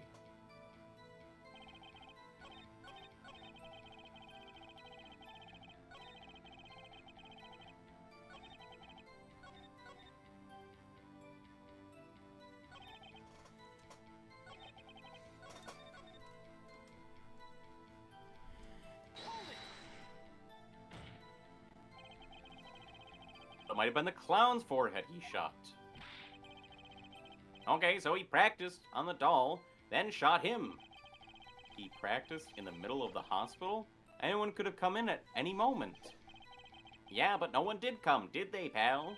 Besides, it's what I would have done. Always look before you shoot, I say. Might I suggest we move on? This is getting us nowhere. Patience. We'll get there sooner than you think. Very well, please continue your testimony, detective. Did the whole testimony change?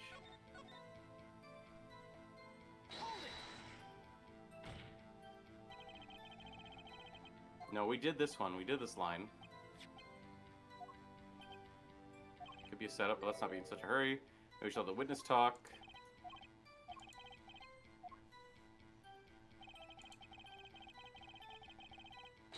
Mention him ordering his murder, and this letter was sent by the victim. Gotcha! You're all mine.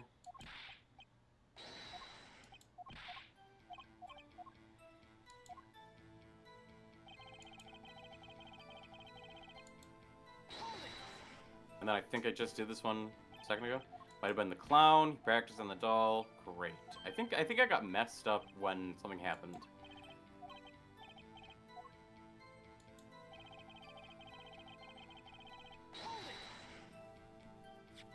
You mean this pistol, the one in the crime scene photo? That's the one. It's a funny-looking gun, so there's no mistaking it.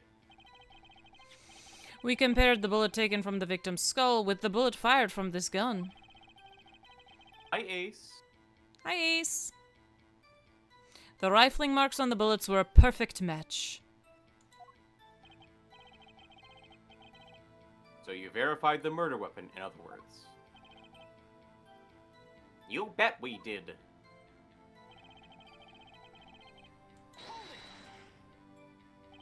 Why are you so certain? What pile of sand has your head been stuck in all this time, pal? You never heard of Zack and Valance quick draw shoot 'em? Huh? What's that? One of the defendant's specialties. Zack and Valance stand on either side of a girl. Then they shoot. But the bullets don't hit her. Instead, they hit everything else on stage. This is one of the pistols they used in their show. Got a great design, huh? The kids love it. Many boys and girls joined the police because of that pistol, I hear. You know, that would explain a lot about the police force. Troop Grammary stopped doing that act a while ago. The old man held onto that pistol ever since.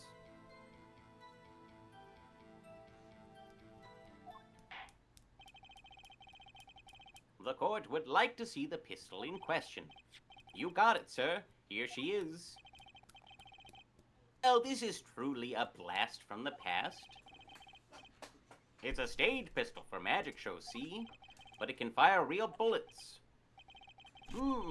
It looks so much bigger in real life than on TV. Yeah, but it can only hold one round. By the way, the pistol's firing chamber is empty, and it shows traces of having been fired recently. So, were any fingerprints found on the gun?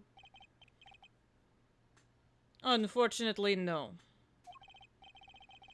Of course, the defendant is known for wearing gloves. We might say a lack of fingerprints is, in fact, a fingerprint of its own. Aha, intriguing point, well made. Whoa, whoa, whoa. Not well made. Not intriguing. In any case, the court accepts this evidence. My grandchild will get a kick out of seeing this, but now it's time to return to our testimony.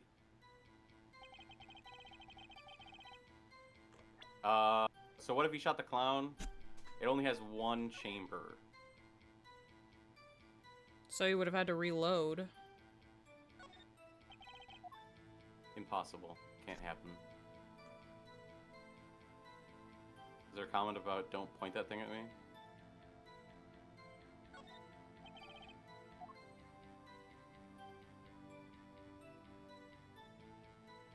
It's like looking at a Borzoi. That's funny. If you look closely, you can see how the pistol's made to bend here. It's a one-shot only model, and I guess this bend is where you load it. So, this is the famous Gramarye golden gun. They say kids used to love pretending they had one of these. I wonder if they pretended to miss their targets too.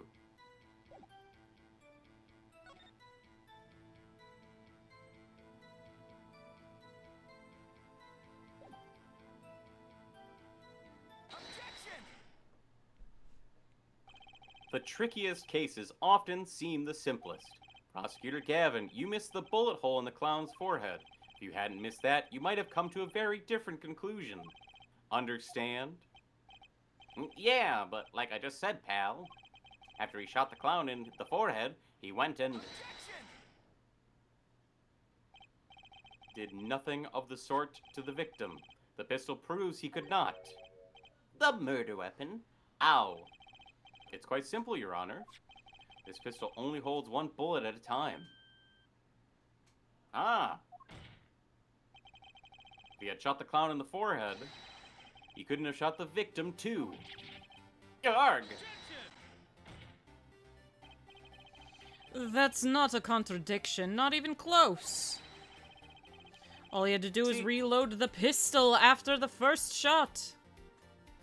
This kind of evidence pisses me off when people are when the game is like, we have to present this as a contradiction. When me myself can like think ahead to the prosecution, like refuting what you say.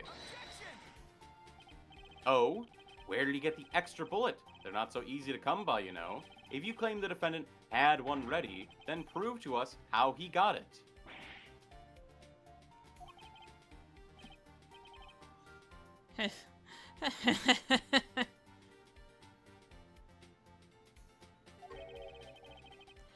I had a feeling this wasn't over yet. No, this party's just getting started. And I haven't proven anything yet beyond my good looks and startling record sales. And utter lack of humility.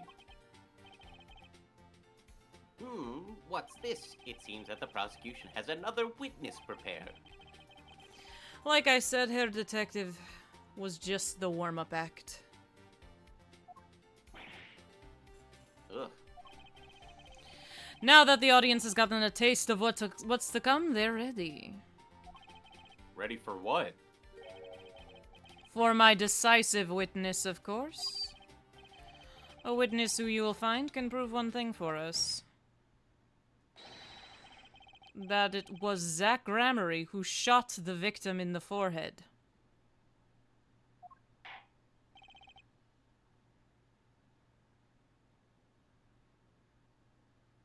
Very well, we will pause for a 15-minute recess. This might be my lucky break.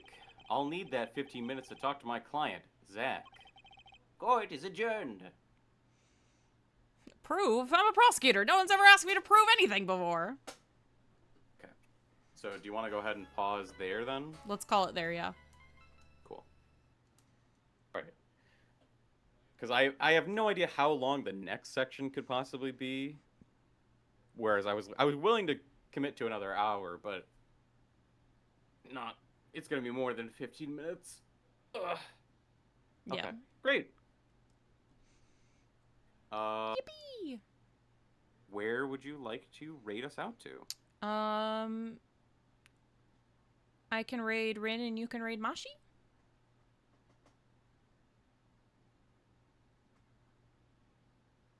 Okay. Sounds good. Where's my raid message? I did raid 3. There we go. It just took a second. Took it a little bit to thinky think. Sorry, who am I raiding? Which of the two? You're raiding Mashi, I raid Rin.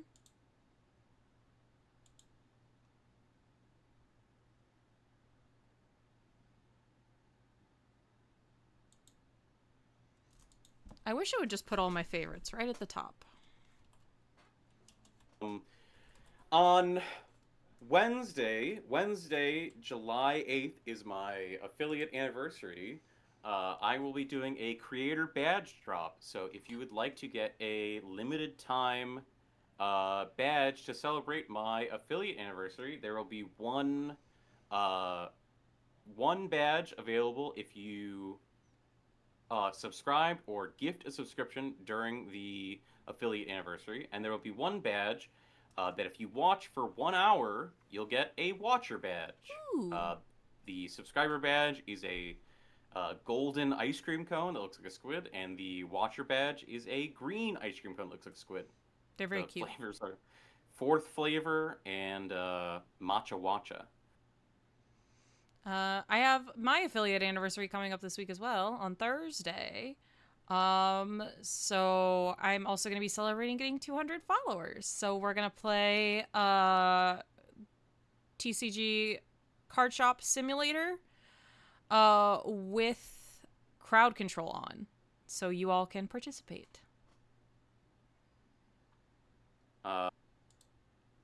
If we don't see you then, I mean, we'll be very sad, but we'll see you in the next one. Bye-bye. Bye, everyone.